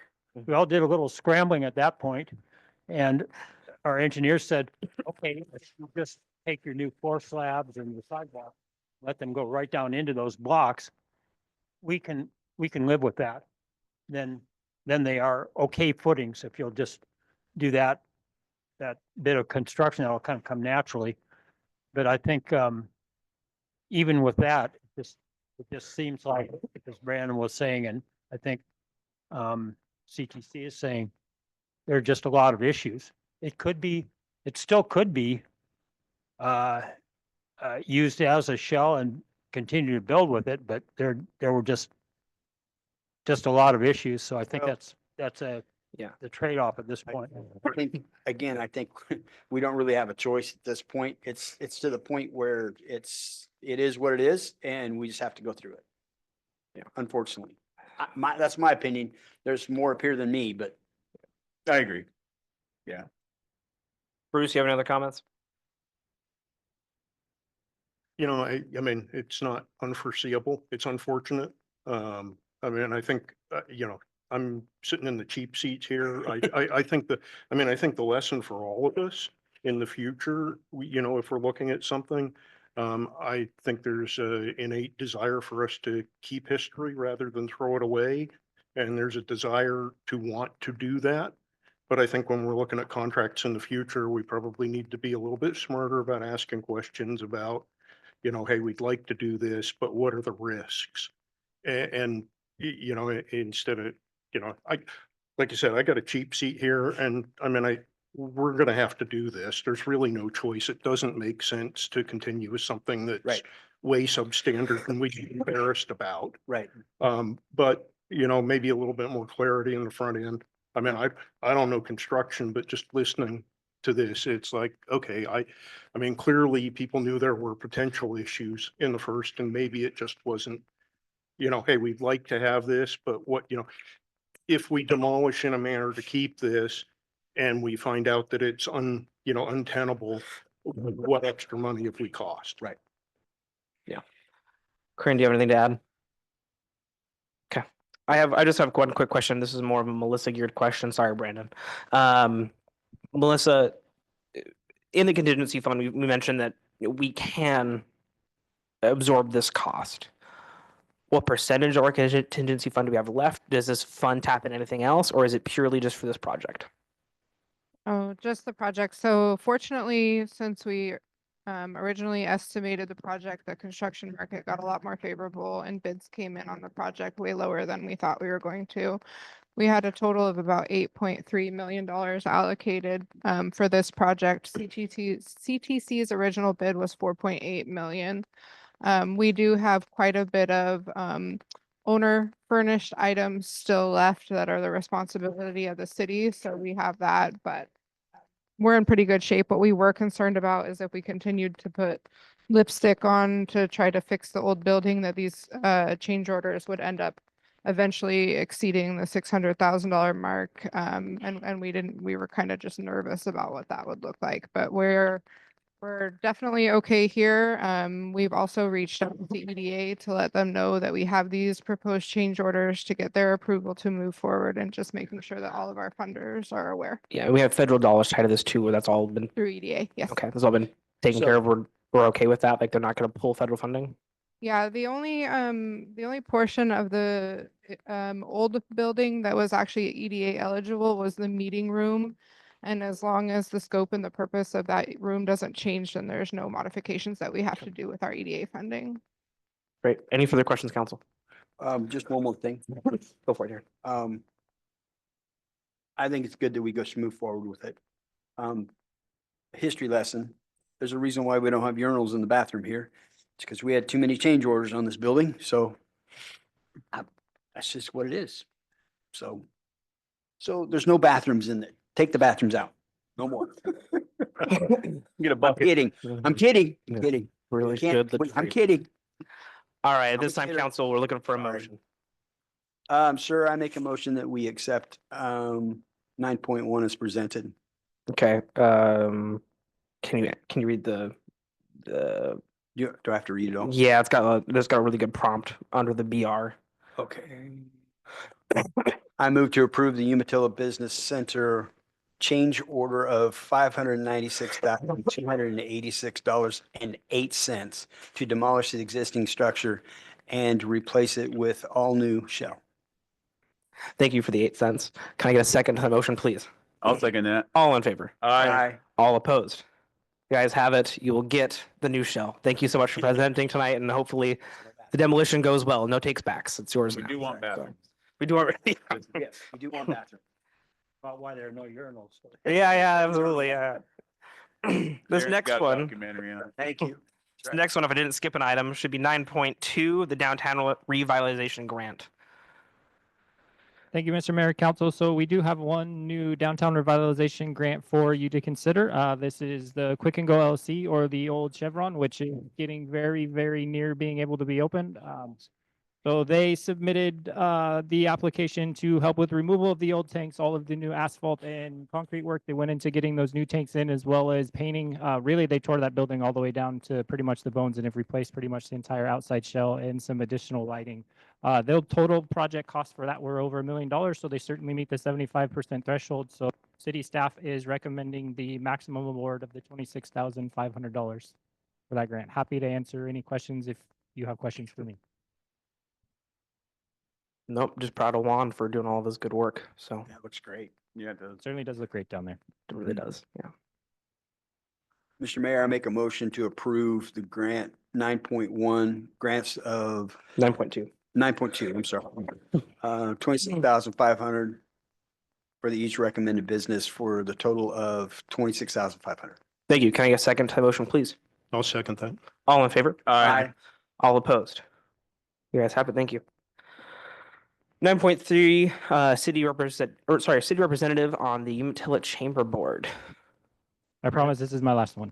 Oh, Brandon. So per the updated personal service agreement between the city of Umatilla and the Umatilla Chamber of Commerce in January of odd number years, we are supposed to bring the city council will make a recommendation for who will serve as the city's representative on the chamber board. That for the last 3 or 4 years has been myself, just as workloads continue to grow and we're getting new people into new positions.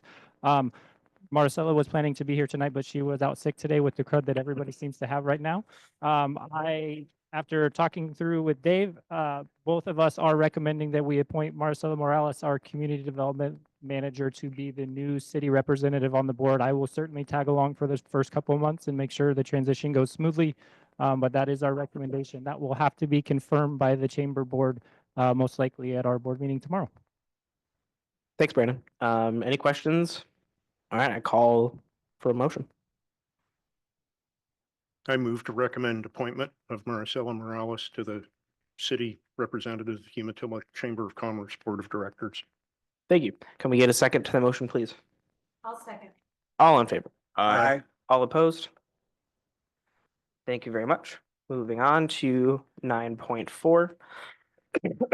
Resolution 18/2025. This is Brandon. What do we got? Oh, Melissa. Take it.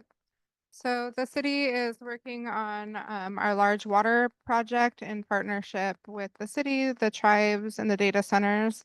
As part of that project, there were a couple of really long lead time items, mainly generator transfer switches. And so to make sure that we can meet our ultimate project deadlines, we did issue an RFP to procure those specific items. We received 2 responses. However, one of them was not considered a responsive bid. And ultimately, we are recommending award in the amount of $374,088 Western States Equipment Company. Why was the other bid not responsive? I think it was a bond issue. Okay, thank you. Mhm. That's fun. Okay. It was a higher cost to begin with, so ultimately, yeah. Okay. Thank you. Any questions from council at this time? Okay, we're looking for a motion. Mr. Mayor, I'd like to make a motion. We approve new business item 9.4, resolution 18-2025, award Western States Equipment Company a contract in the amount of $374,088. Thank you. Can we get a second to the motion, please? I'll second it. All in favor? Aye. All opposed? The ayes have it.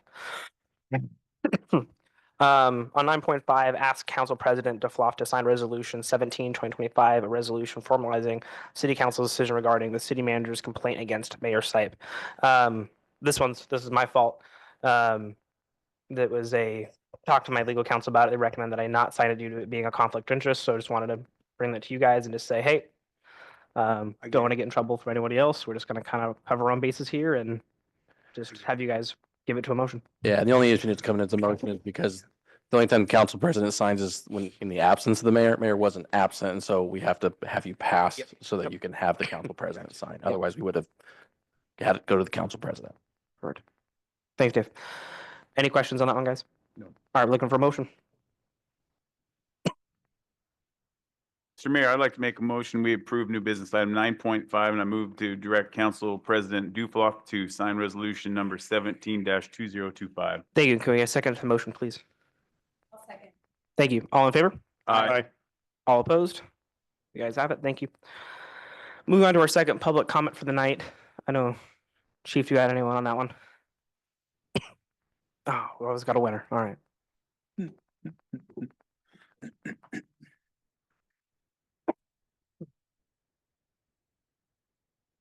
Um,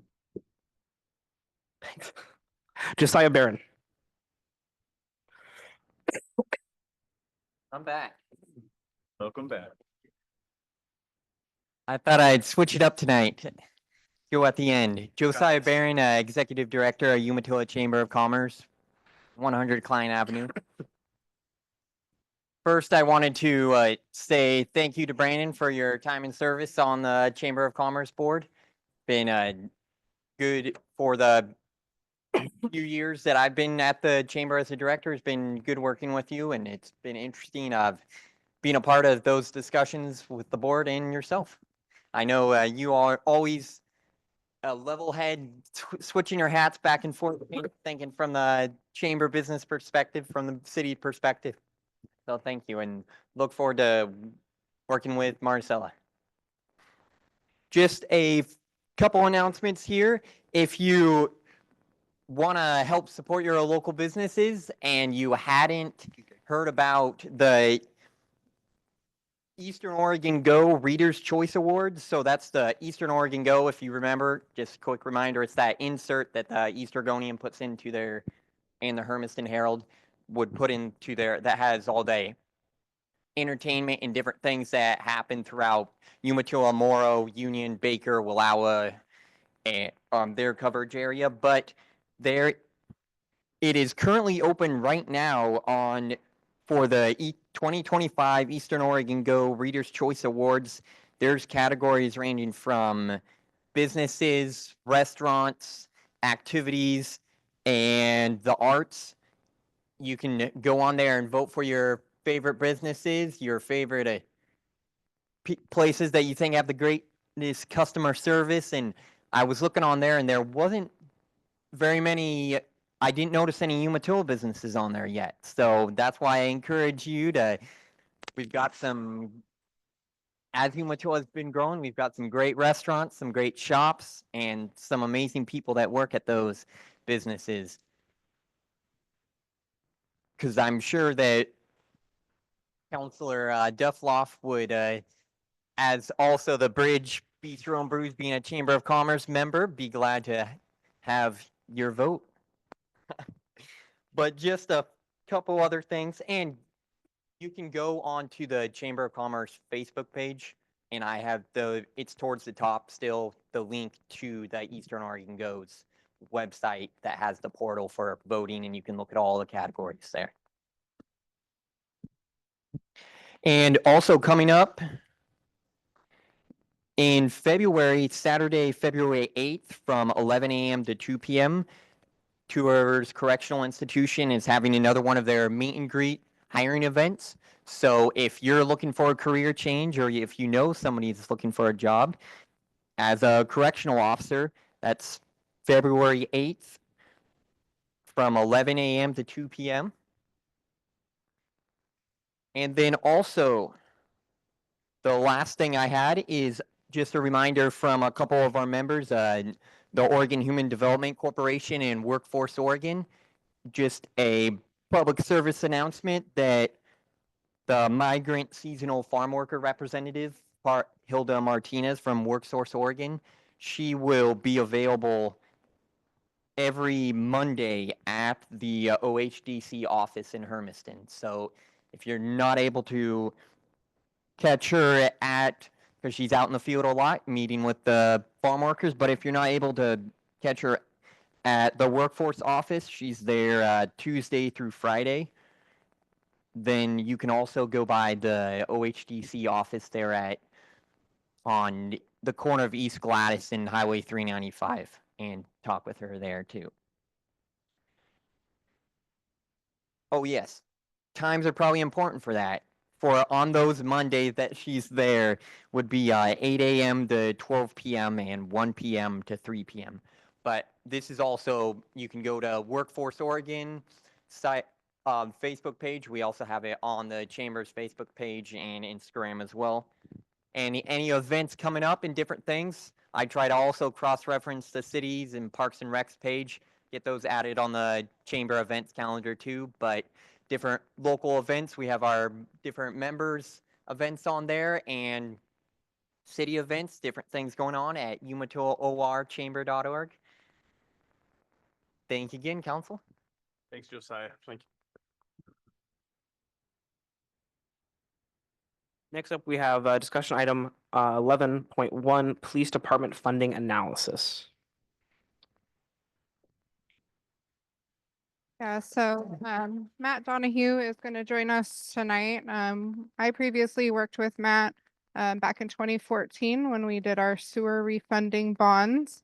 Matt also recently worked with the Umatilla School District on their bond issuance and is aware of the unique challenges and opportunities that some of the bond language in our recent enterprise zone agreements provides. We did have Matt take a look at several different financing options for the police department, and so I'll turn the floor over and pipe in if I need to.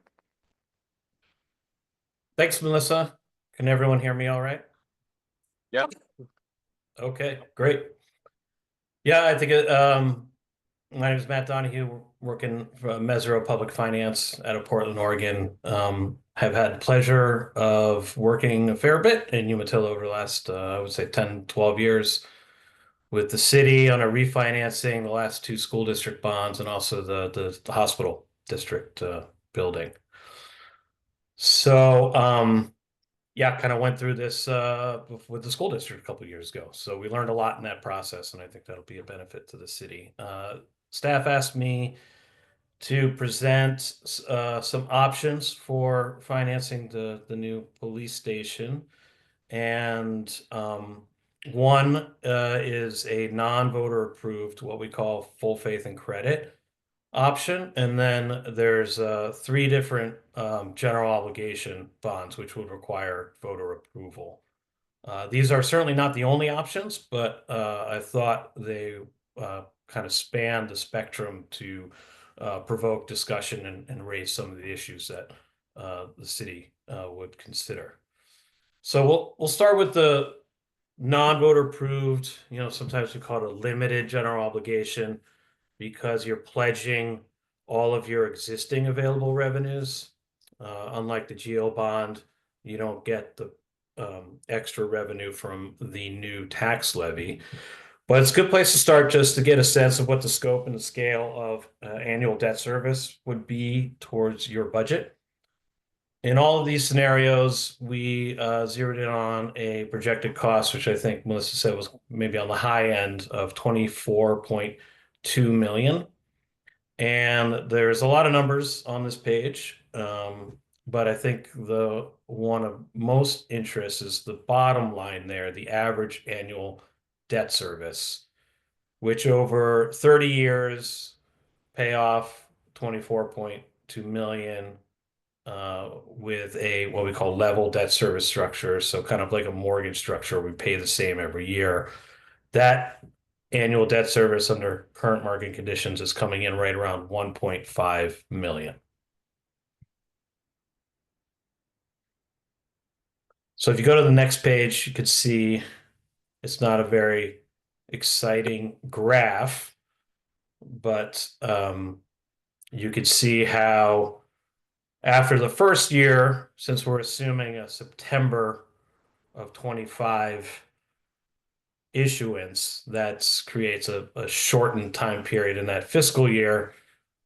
But over the life of it, you're looking at 1.48, 1.5 million, just to round up to a number over the next 30 years.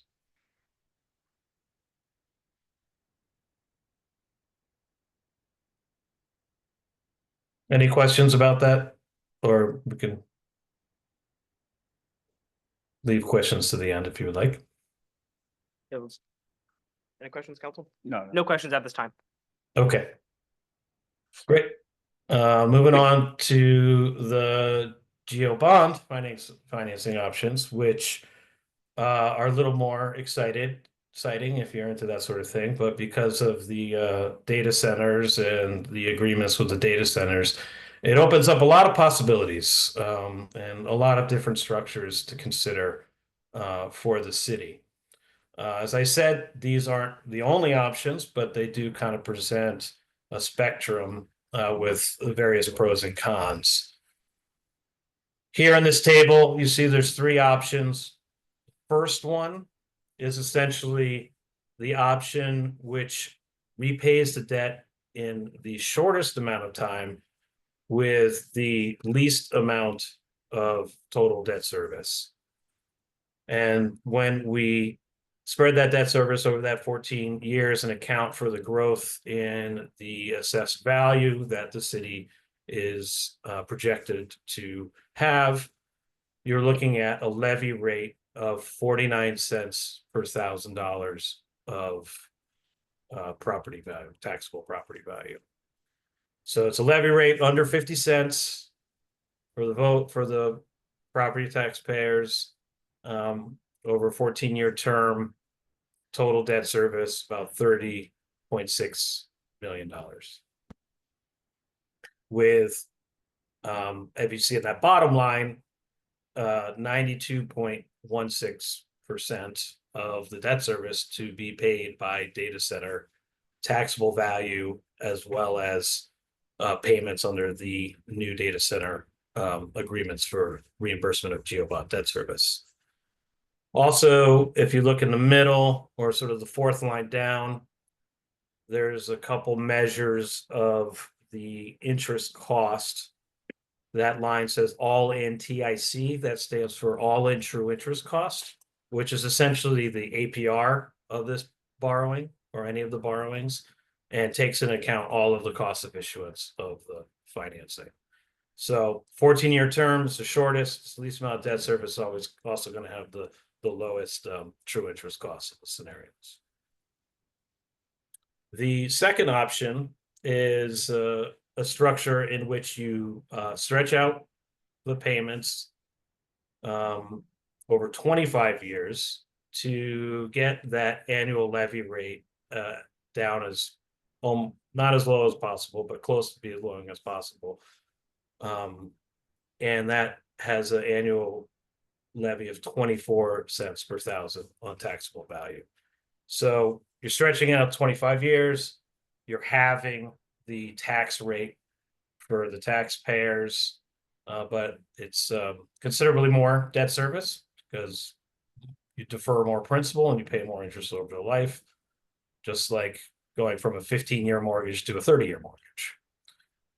The debt service on that is a little over 46 million. And since we're pushing more debt service over a longer period, and a period in which the data center values start to take up more and more of the total values, that of these scenarios has the highest percentage by a couple percentage points of the debt service to be paid by the data center property value. What was the price per 1,000 on option 2? It's on that fourth line from the bottom, 24 cents per $1,000. Thank you. Yeah. And then option 3 is kind of the middle scenario, where we don't stretch it out as far as we can. We pay it in between the 14-year and the 25-year. We get that levy rate down to 30 cents per $1,000. And average annual debt service about 2.1 million a year, with 93.5% paid by the data centers. So I think, as you can see, what this illustrates is you can pay it off quickly. It'll cost more on the tax rate, And it will be over sooner. So then 14 years, you could go back to the voters and perhaps continue that levy rate for another project and be doing so with a lot more of Amazon or other data center value, but you're not taking full advantage of the growth of the data center value over the next 20, 25 years. Option 2 is to stretching it out, lowering that rate as low as possible. Option 3 is kind of the middle scenario. So counselors, if I may, part of the reason that we decided to have Matt run these scenarios, we have talked about full faith and credit in the past, and that definitely still is an option. But really it's the opportunity cost and what is your comfort. So we look at the loan payment of 1.5 million. I've heard a lot of things tonight about discussions about enterprise zone dollar distributions. For some context, right now, our current property taxes that we're receiving a year are approximately 3 million. So that loan payment would take up about half of our current property taxes that are coming in, which is substantial. And so there would need to be some discussions had about what is the opportunity cost about taking on this debt. Do we cut something? Are we not able to do something? And so could we afford it? Yes, we'd have to have some tough conversation. But then I saw shocking numbers, over 90% of what the data centers would pay for the facility if we went for a GO bond, which was pretty compelling to at least bring it forward as a discussion and get some guidance on what your comfort level was. I think, go ahead. Oh, so I know that the PDX that's off of Powerline, the one that's in the enterprise zone, right? We only have 2 in the enterprise zone, correct, at this time? So if I can answer your question is how many of the data centers have a GO bond paying their quote fair share towards the general obligation bond in their contract? Is that your Yes. question? Yes. So the answer to that is 3 data centers. Okay. Okay. It's my understanding when they built the new one that's off Powerline, the agreement was that part of that wasn't on the tax roll and they came on day one, correct? And therefore that's what helped the school bond to pass as well. It's not on the tax roll, but they're liable for the GO bond levied debt related to specific things only. So it would not cover recreation bonds, but it does cover Law public enforcement? health, public safety, and education. Mhm. Thank you. So it does help the hospital district, school, and it would help the fire department. I mean, does it help the fire department? Fire department would be eligible. Yeah, they then fall under also public the- safety. Right. And then also fire department, police department. Fire department, police department, school district, and School. and that's it. Yeah. Yeah. Education and public safety. My head's swimming. Yeah, it's getting late. And public health. So the hospital district as well. So my question is we've talked a lot about how does $1.5 million impact us? And just tonight alone, we spent $970,000. So my concern is that, yeah, 1.5 means that we're going to have to cinch our belts a little bit.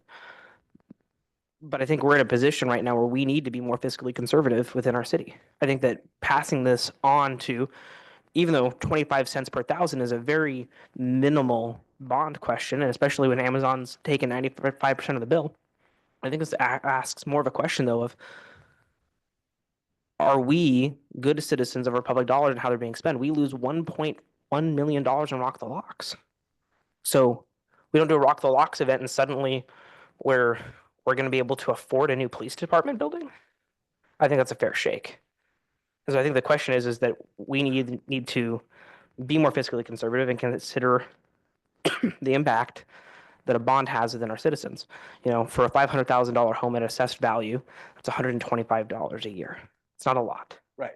But it is to some of our smaller families in our community. It is a bigger question mark where we do need to consider the impact that this has long term for the next 30 years. Well, yeah, I mean, definitely, I completely agree with you. Now, there's so many caveats to that comment about the rock the locks deal. You know, when we're bringing in revenue to our area, that's substantially, I mean, that's just a bigger conversation, regardless. But at the end of the day, no, I agree, we need to be fiscally sound. That's hence my pressure with the engineer, you know. I just want to make sure that what we have coming on the payroll or coming on the roll soon is going to substantially help this as well. So, but those are other discussions, you know. But I agree, impacting some of these families, $100 a year, that could be substantial, especially right now. Yeah. There's so much transition. And I think that on that point too is, are we gonna be able to get public support? I think the 25 cents, a quarter for a police officer, that's an easy campaign. But I think it has a bigger impact though of within our community, does it have support? Sorry, Leslie. No No, comment, sorry. Um, I'd love to hear it though. Talk to me after. No, I completely agree. Fortunately, we live in an area that we're not even close to compression. You know, a lot of the people are moving from Hermiston over here because of the taxes. It's really expensive to live and work and have a business in Hermiston. So I would love for us to stay there. But as we grow, I think we're going to have to, if we want to have that bigger police department and we want to have other things, I think we're going to have to present that. And I think we're going into a time now that public safety is becoming paramount and people are seeing that. And I think we can get some support. Yeah. It's not the same as it was 10 years ago or 5 years ago. Yep. So, And I agree. And I think that my point is that not that we should not build this building.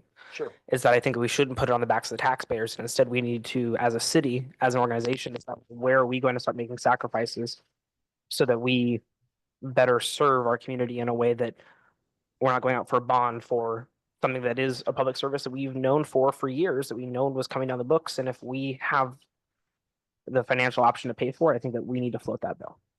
Especially, I mean, just in one day. Talking about almost $1 million. I hear what you're saying.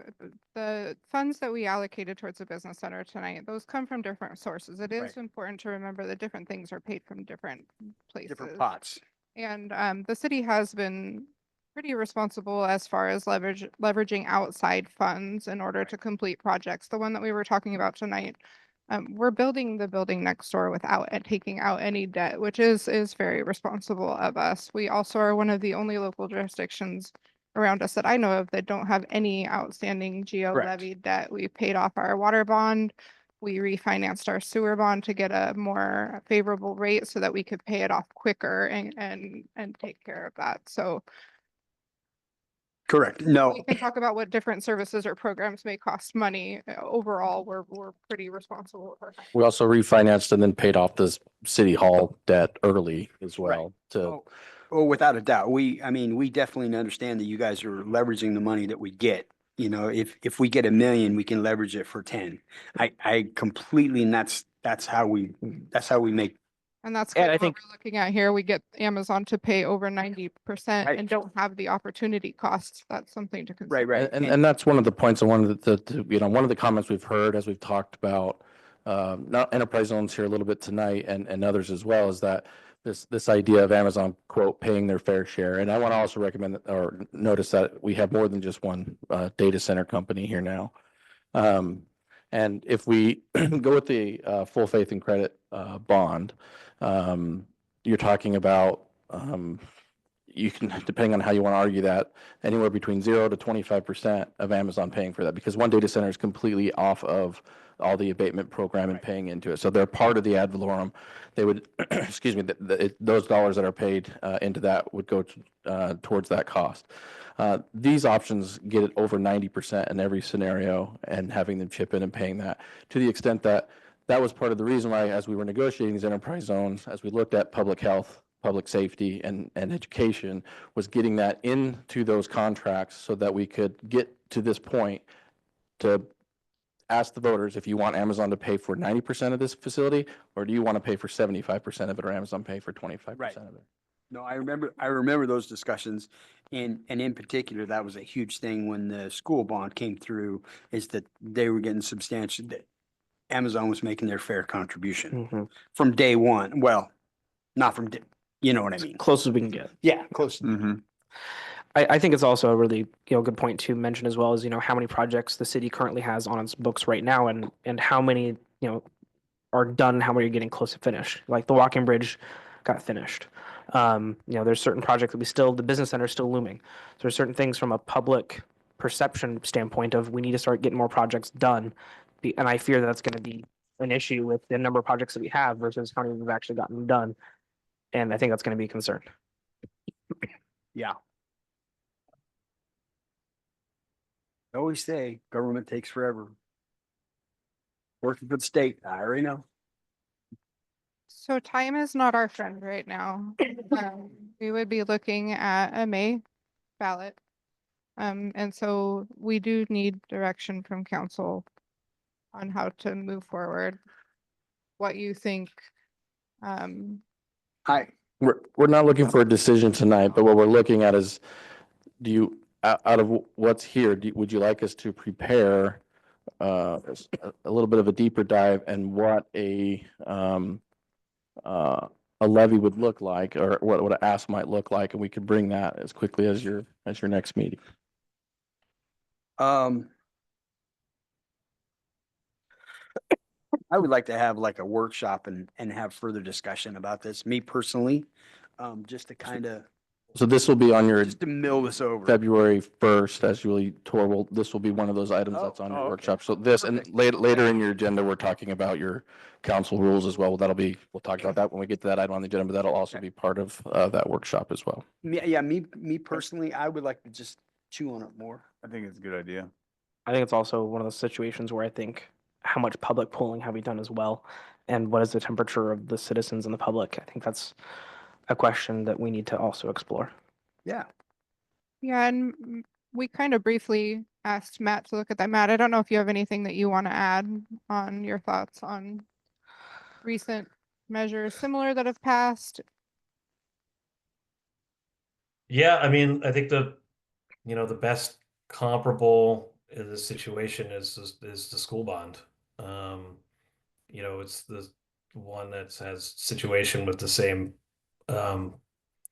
situation with data centers paying a very large portion of the debt service on that levy, which helps bring down that levy rate substantially.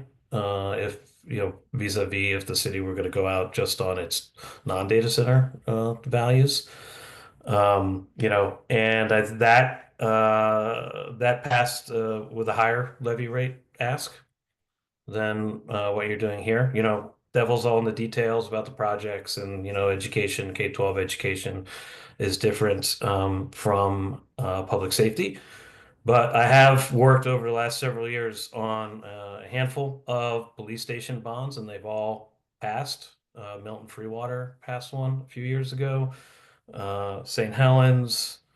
I'm going to forget some, but yeah, public safety, anecdotally has been very supported on bond elections, and I would say the last 5 years or so. Oh, Malala, that's the other one that just passed.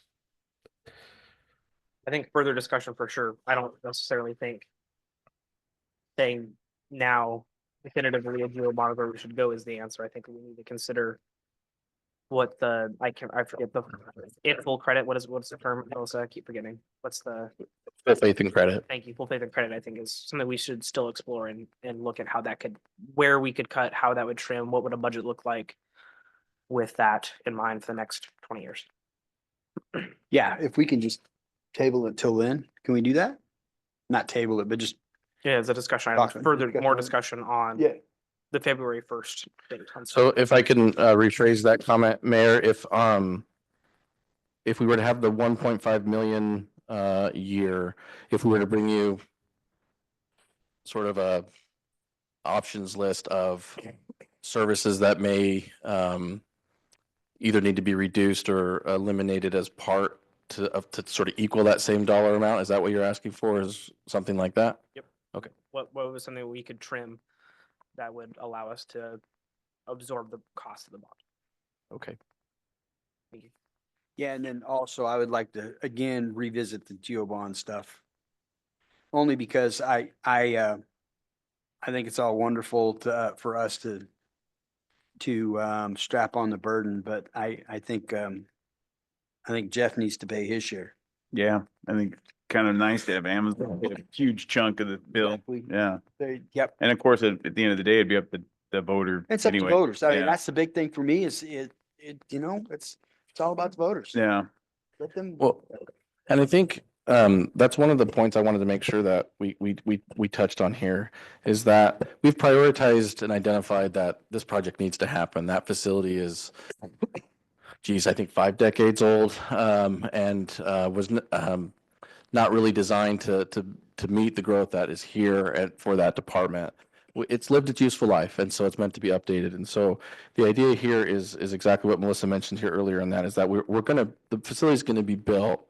So the question just becomes on if we go with the full faith and credit and not go to GO bond, then those dollars that are going towards that become the opportunity cost. What are some, and that's kind of why I asked the court clarifying question, Mayor, is what are some of the other services that might have to be either temporary suspended, reduced, or eliminated altogether to cover that? Or if we go with the GO bond, we're able to cover those services and then continue to invest that other 1.5 million towards other services. Yeah, like I said, I just think we have a bigger discussion on Yeah. first. And we're not limited to just one. If it is the council's desire after further conversation to pursue the GO bond and the voter don't approve it, Right. then there's the conversation that we could have on what is the opportunity and, Right. and pursuing full faith and credit. Exactly. Yeah. I think that's one of the questions, and we've talked about it before, is I really think it's a really bad idea for the voters to say, no, we don't want a new police building, and then for us to turn around and build it anyway. I think that's really disrespectful. to And the citizens. messaging, though, if you tell them it's being built no matter what, would you rather us? It's gonna, create it has services? to. We need go. one. We At the we end have of the to day, have we it. have to. So it's just messaging. Yeah. Yep. Yeah, I don't think that message is either approve it or it's not being built. The message is we're going to build it. There are 2 ways in which we can build it. We can fund it this way. Right. And that has an opportunity cost, or we can fund it this way. Correct. And move it forward. But so which way would you like us to fund it? That's the question. Like it. Any further questions or concerns? Okay, moving on to 11.2 landing. Thank you, gate. Matt. What was that, Dave? Thank you, everybody. Oh, Have a thank good you, Thank you, sir. Yeah, you bet. Moving on to 11.2, the landing days discussion. Moving landing days to a 1-day event. All right, we'll have Esmeralda go ahead. You want to start that? You want me to start it? All right. All right, you got it. All right, we provided just very basic, high-level numbers for you attached to the agenda bill. So landing days has been a 2-day event, I think as long as most can remember. I've been told that it's been a single-day event once upon a time, but it's been a while. You can see it cost the city about it's about a $55,000 community event. We do get lots of, I'm sorry, it's about a $70,000 community event. We get about $55,000 or so in revenue that comes from the event, mostly from sponsors. We do get some from vendors and things like that, but the event is free to the community. Our Friday activities, are about almost as expensive as Saturday, and our numbers for each Friday have been pretty consistent each of the last 2 years. We get about 1,300 people that come and attend the event. When you compare that with what happens on Saturday out there, we're averaging about 8,500 that come on Saturday. We're getting about 4 times the revenue that comes from both sponsors and vendors and so on. And it's really kind of dawn to dusk type of event. Kicks off the morning with the parade, has the event, ends with fireworks. We're looking at is continuing it as a 2-day event with the resources, with staff and other resources affiliated with that on Friday. Is the sort of proverbial juice worth the squeeze to continue on Friday, or do we can put all our efforts into what Saturday is? There's no real difference as far as setup of the venue and the event. Stages are set up, vendors are set up, all that happens. On Friday, it's sort of landing days light. We don't have all the vendors out there because they're not necessarily all available. And a lot of them, because our numbers are so low on Friday, have said it's just not worth their time to come out on Friday. They actually lose money if they come on Friday, and so they're willing to come Saturday. And so we're looking at seeing if there was interest in focusing on Saturday only, or if we wanted to continue to run it as Friday and Saturday. Anything else you wanted to add, Esmeralda? Yeah, so the vendor revenue here is only from food vendors. Because of the low attendance, our craft vendors have chosen not to participate on Friday. So there, we have about 42 craft vendors and informational booth that attend Saturday only anyways. They don't particularly like how the low attendance on Friday, so we've made it to where they can just come and set up on Saturday morning and dismantle their booth Saturday night after the fireworks. Yeah, I don't know when we started doing 2 days. I can't remember, but I remember it being 1 day forever. And again, it's a Saturday deal. And it doesn't lend itself for Friday. It's just different because the craft vendors, most of them are working people and they come in and do that. I'd be supportive of the single day event for sure. So yeah, Friday's mostly just for high school students and middle school students that show up to the event and walk down after school on Friday afternoons and call it see a student day. It would be nice if they showed up and I put them to work, but Yeah, I mean, that's how I spent a lot of those days is being helping up. Andy was there, doing lots of him. So was Madison. Yeah. Be careful. Doing lots and lots of work of being student labor and helping out and getting things set up on that Friday beforehand. But with the high cost of everyone wanting to charge a lot for even entertainment, it would allow us to invest for a better entertainment for Saturday and not have to distribute that between Friday and Saturday with the low attendance of Friday. Yeah, That's a perk. I personally would support the single day Saturday. Yeah, I would too. I do also want to be a little bit clear on that note, Esmeralda.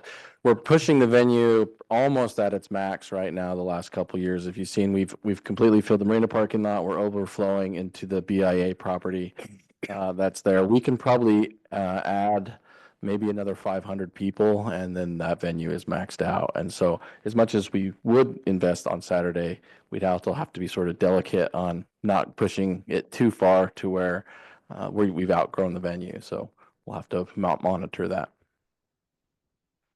When the marina gets all rebuilt, is it going to have a higher capacity for people? Like if it did grow? Yeah, the concept marina master plan added, I believe it wasn't a lot more. It was like 106 more parking spaces there, but it wasn't a lot. Something. It was some. We got to change it to landing day. yeah, it's singular. That's a lot of signs to fix. All I right. think it used to be landing day and then we made it. landing Saturday. Oh, okay. Yeah. landing. Sounds good. Yeah, I think still one of those things again where, I mean, we have Facebook, we just put out a Google form, have people fill it out, just see what public opinion is.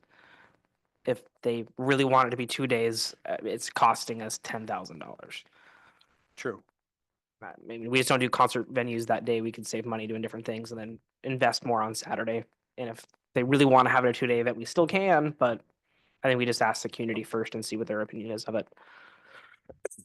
I think we bring that to the next discussion. Okay.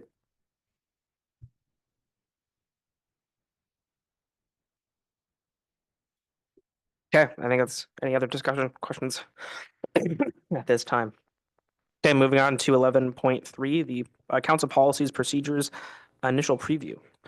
Yeah, so we just attached your currently adopted policies and procedures. In the manual here, it says that by March 31st of your odd numbered years, you'll review and make any updates or changes to your adopted policies and procedures. Staff doesn't have any recommended changes or anything right now. What we wanted to do today is just open it up for general discussion. If there was anything in particular, sections that you wanted us to ask either the League of Oregon Cities or CIS or someone else to take a look at, provide any updated specific sections. And if you don't have those today, that's okay too. We'll bring those more on February 1st. But if you had some initial thoughts on those, we'll look at that. We'll provide you, as we run through the workshop, a couple of examples of some that have been updated throughout, like for example, in employee handbooks and now in council policies, people are adopting AI policies and the use of AI and stuff like that. So these are all sort of new things about what staff is doing, what council should or shouldn't be doing. But for the most part, that, you know, I don't know if that has a place in here or not. But this is meant to guide first what the charter and code state for. These are the rules to run your meetings. That's the primary purpose of this manual. And then some of your other operations that might come along with it. So I just wanted to introduce the discussion here now. If you had anything specific you'd like us to come prepared with for the first, and then we'll come with additional items as well, as we'll bring you the LOC template, and we'll email these to you in anticipation of that meeting, and we'll actually attach it when there'll be an agenda that goes out for your February 1st tour and workshop, and we'll attach those items on there so the public can see what you're reviewing as well. But I just wanted to start with that. Yeah, I read through it numerous times. A couple of things I'd want to highlight, but I'll send you over an email with what things I've got questions over and some different items. Sure thing. Yeah, I think there's some clerical stuff in here, but other than that, we just need to clean up some stuff. Can I ask about the general, at the moment it's organized alphabetically. That doesn't seem like the greatest way to organize this. And so there's other examples that are out there that are more topical rather than alphabetical. I think so just the way in which it's organized needs to be completely LOC rethought. one is organized by topic. Correct. I think we should just Mirror use that. LOCs. Yeah, I'd be okay with kind that. I of agree. table of contents and index Yeah. run with it. Sure. And I think some things have changed since maybe this has been updated. Because going to League of Oregon Cities, there was some stuff that contradicts some of the stuff in here. So I want to make sure that we kind of just go through it and see if we're in line with what LOC is directing us to do. Yeah, so LLC comes up with an update at least once a year. Occasionally they sort of have a mid-year update. One of the things, those that have been to Elected Essentials recently, they were handing out stickers, you know, what does your charter say? So LLC template accounts for, this is anecdotal, but 80 to 90% of what most policies are what that LOC template is. And the rest of it is that customized stuff that has to do with the 241 different charters that exist in the state of Oregon. And so that LOC is a terrific template. It's a great place for us to look at. And then we'll want to look at that and then cross-reference that with our charter and with our code and see what sort of customizations we might need for ours. And then, of course, that needs to run through a pretty rigorous legal review as well. But we'll send that to them after we run through our workshop and have our plain language conversation, and then we'll let the attorney take a look at it too. I like it. That's great. Any other further questions, council? Okay, moving on to the mayor's message. Real quick, I just want to say thank you to all the Enterprise Zone people who showed up to speak today. Thank you for the teachers union for showing up. It's always good to see your guys' faces in the audience. Also want to highlight someone who has shown up to a lot of meetings lately, but his topic has been missed. And it's, sir, I forget your name. You're in the orange hat. You do work for Valhalla Poker Room. Is that correct? And you brought up a topic, I believe, last year about increasing the amount used to place a bet for your games. And I definitely think that is something that we talked about. Want to make sure that gets finished. And so that's definitely one of the things I'm going to talk to Dave about to make sure that's an agenda item, that we have a broader discussion on increasing the allowable game value. And I want to appreciate and just notice you for being here consistently. And you have been unfortunately pushed off to the side. So we're going to make sure you get back on the agenda and let's make it right.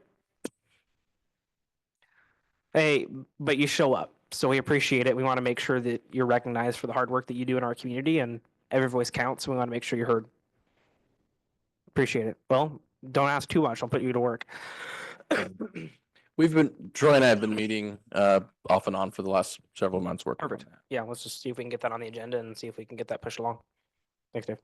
Now I want to highlight, thank you so much for everyone being here again tonight, and we really appreciate you guys showing up and making sure you guys' voices are heard and that you're not being ignored. We really do appreciate it. Now to council information and discussion, we got Corinne Funderburk. Go ahead and kick us off, please.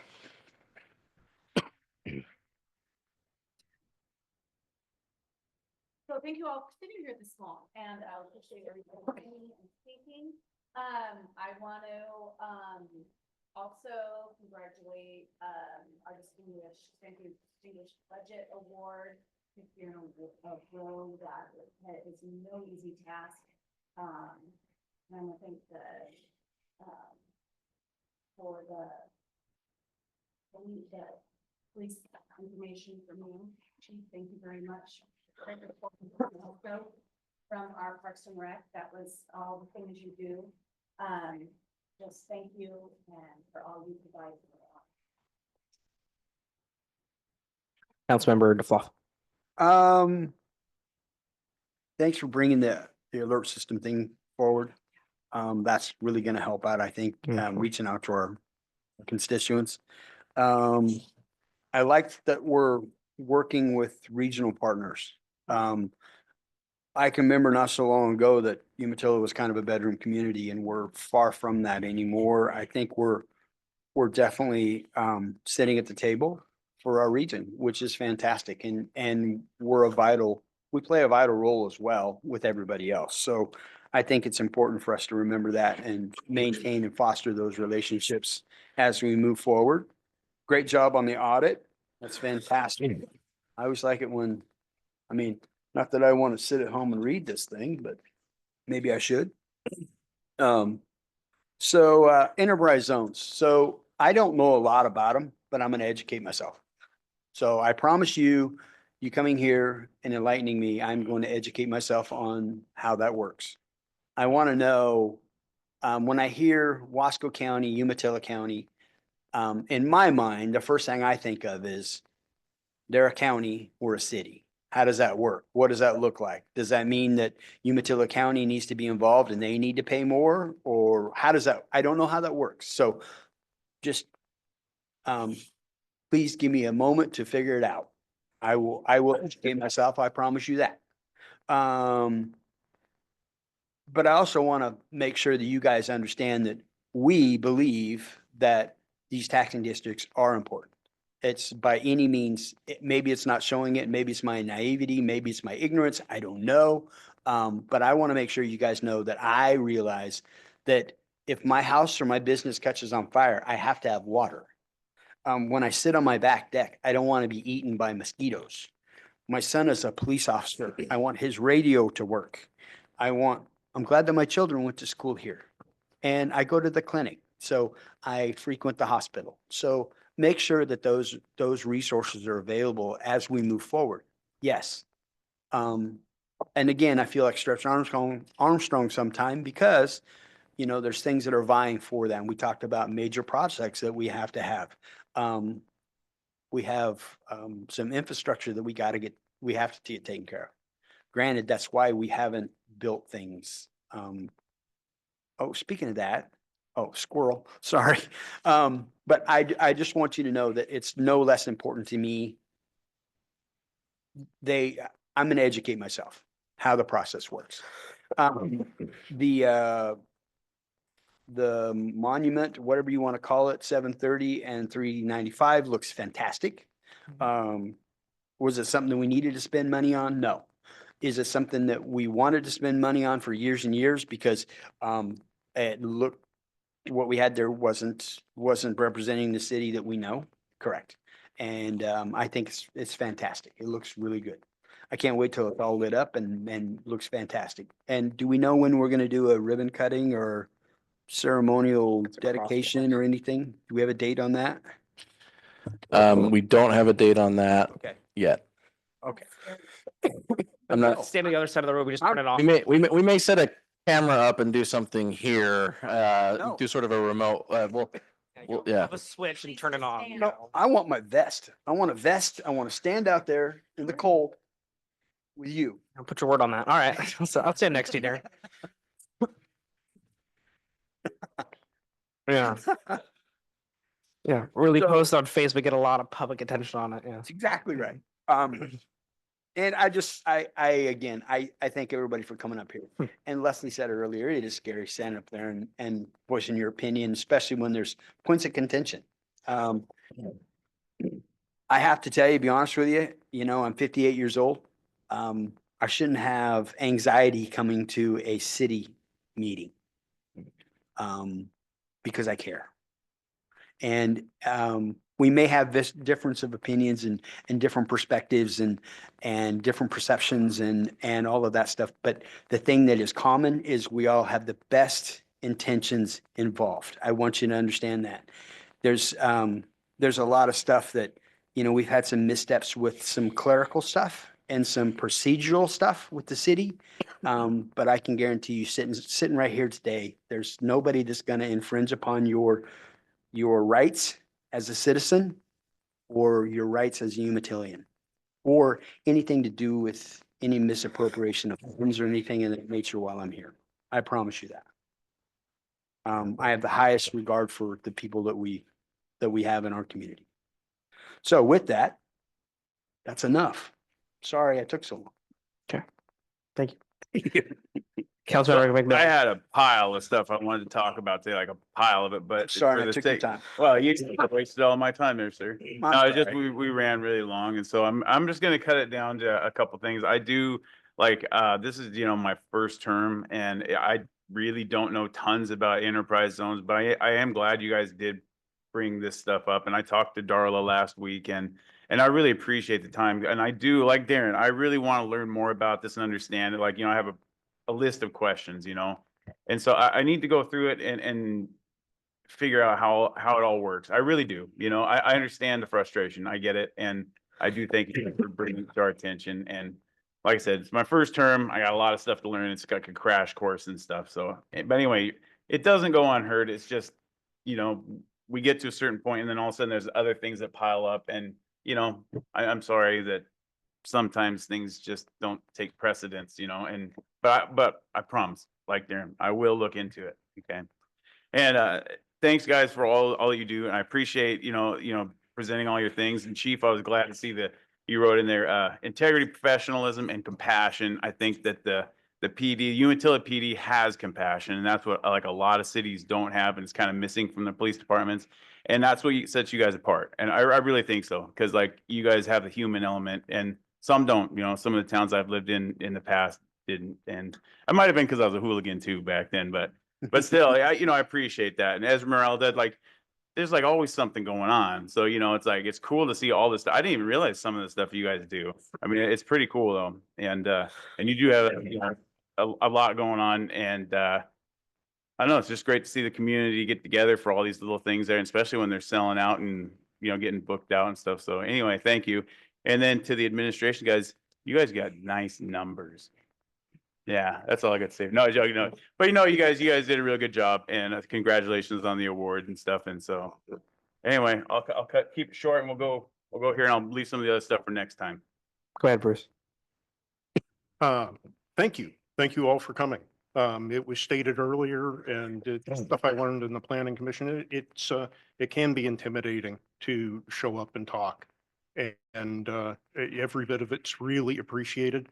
Even though it does make people uncomfortable, sometimes the process is not set up to be the most comfortable, and that's unfortunate, but we really do want to be here to listen and work with what we get told. Beyond that, being the newest member up here, I really have to say it's becoming apparent to me. It's absolutely wonderful to have a city council that is as experienced as I have. I'm just sitting down here learning, through every discussion. Even though I was a regular attendee, it's a different position. Thank you for the unbelievably great semi-annual reports.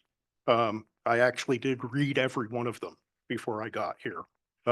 Looking forward, all you're doing is raising the bar for, future reports. Everybody pretty much said everything. Perfect. Thanks, Bruce. Okay, at this time, we need a motion to go into executive session. I just had a quick question, Mayor. Yep. Our next item might take about 20 or 25 minutes, which puts us over our 3-hour limit. If we could, if council would like to, I'd like to maybe suggest that we ask that we maybe extend to as late as 10:15, if that's something that they wanted to do. Yeah, council, can we get a motion to extend it 10:15? Yeah, Mr. Mayor, I make a motion that we extend our meeting to 10:15. Perfect, thank you. Can we get a second with the motion, please? I'll second. All in favor? Aye. All opposed? The ayes have it. We still need a motion now to go to executive session. Mr. Mayor, I make a motion we go into executive session at this time. Can I get a second on the motion, please? I'll second. All in favor? Aye. All opposed? Okay, the city council will now meet in executive session pursuant to ORS 1926602H to consult with your attorney regarding your attorney or your legal rights and duties in regard to a current litigation or litigation that is more likely to be filed. Representatives of the news media, city manager, city attorney, finance and administrative director shall be allowed to attend executive session. All other members of the audience are asked to leave the room. Representatives of the news media are specifically directed not to report on or otherwise disclose any deliberations or anything said about these subjects during the executive session, except to state the general topic of the session as previously announced. No decision may be made during executive session. At the end of executive session, we'll return to open session and welcome the audience back to the room.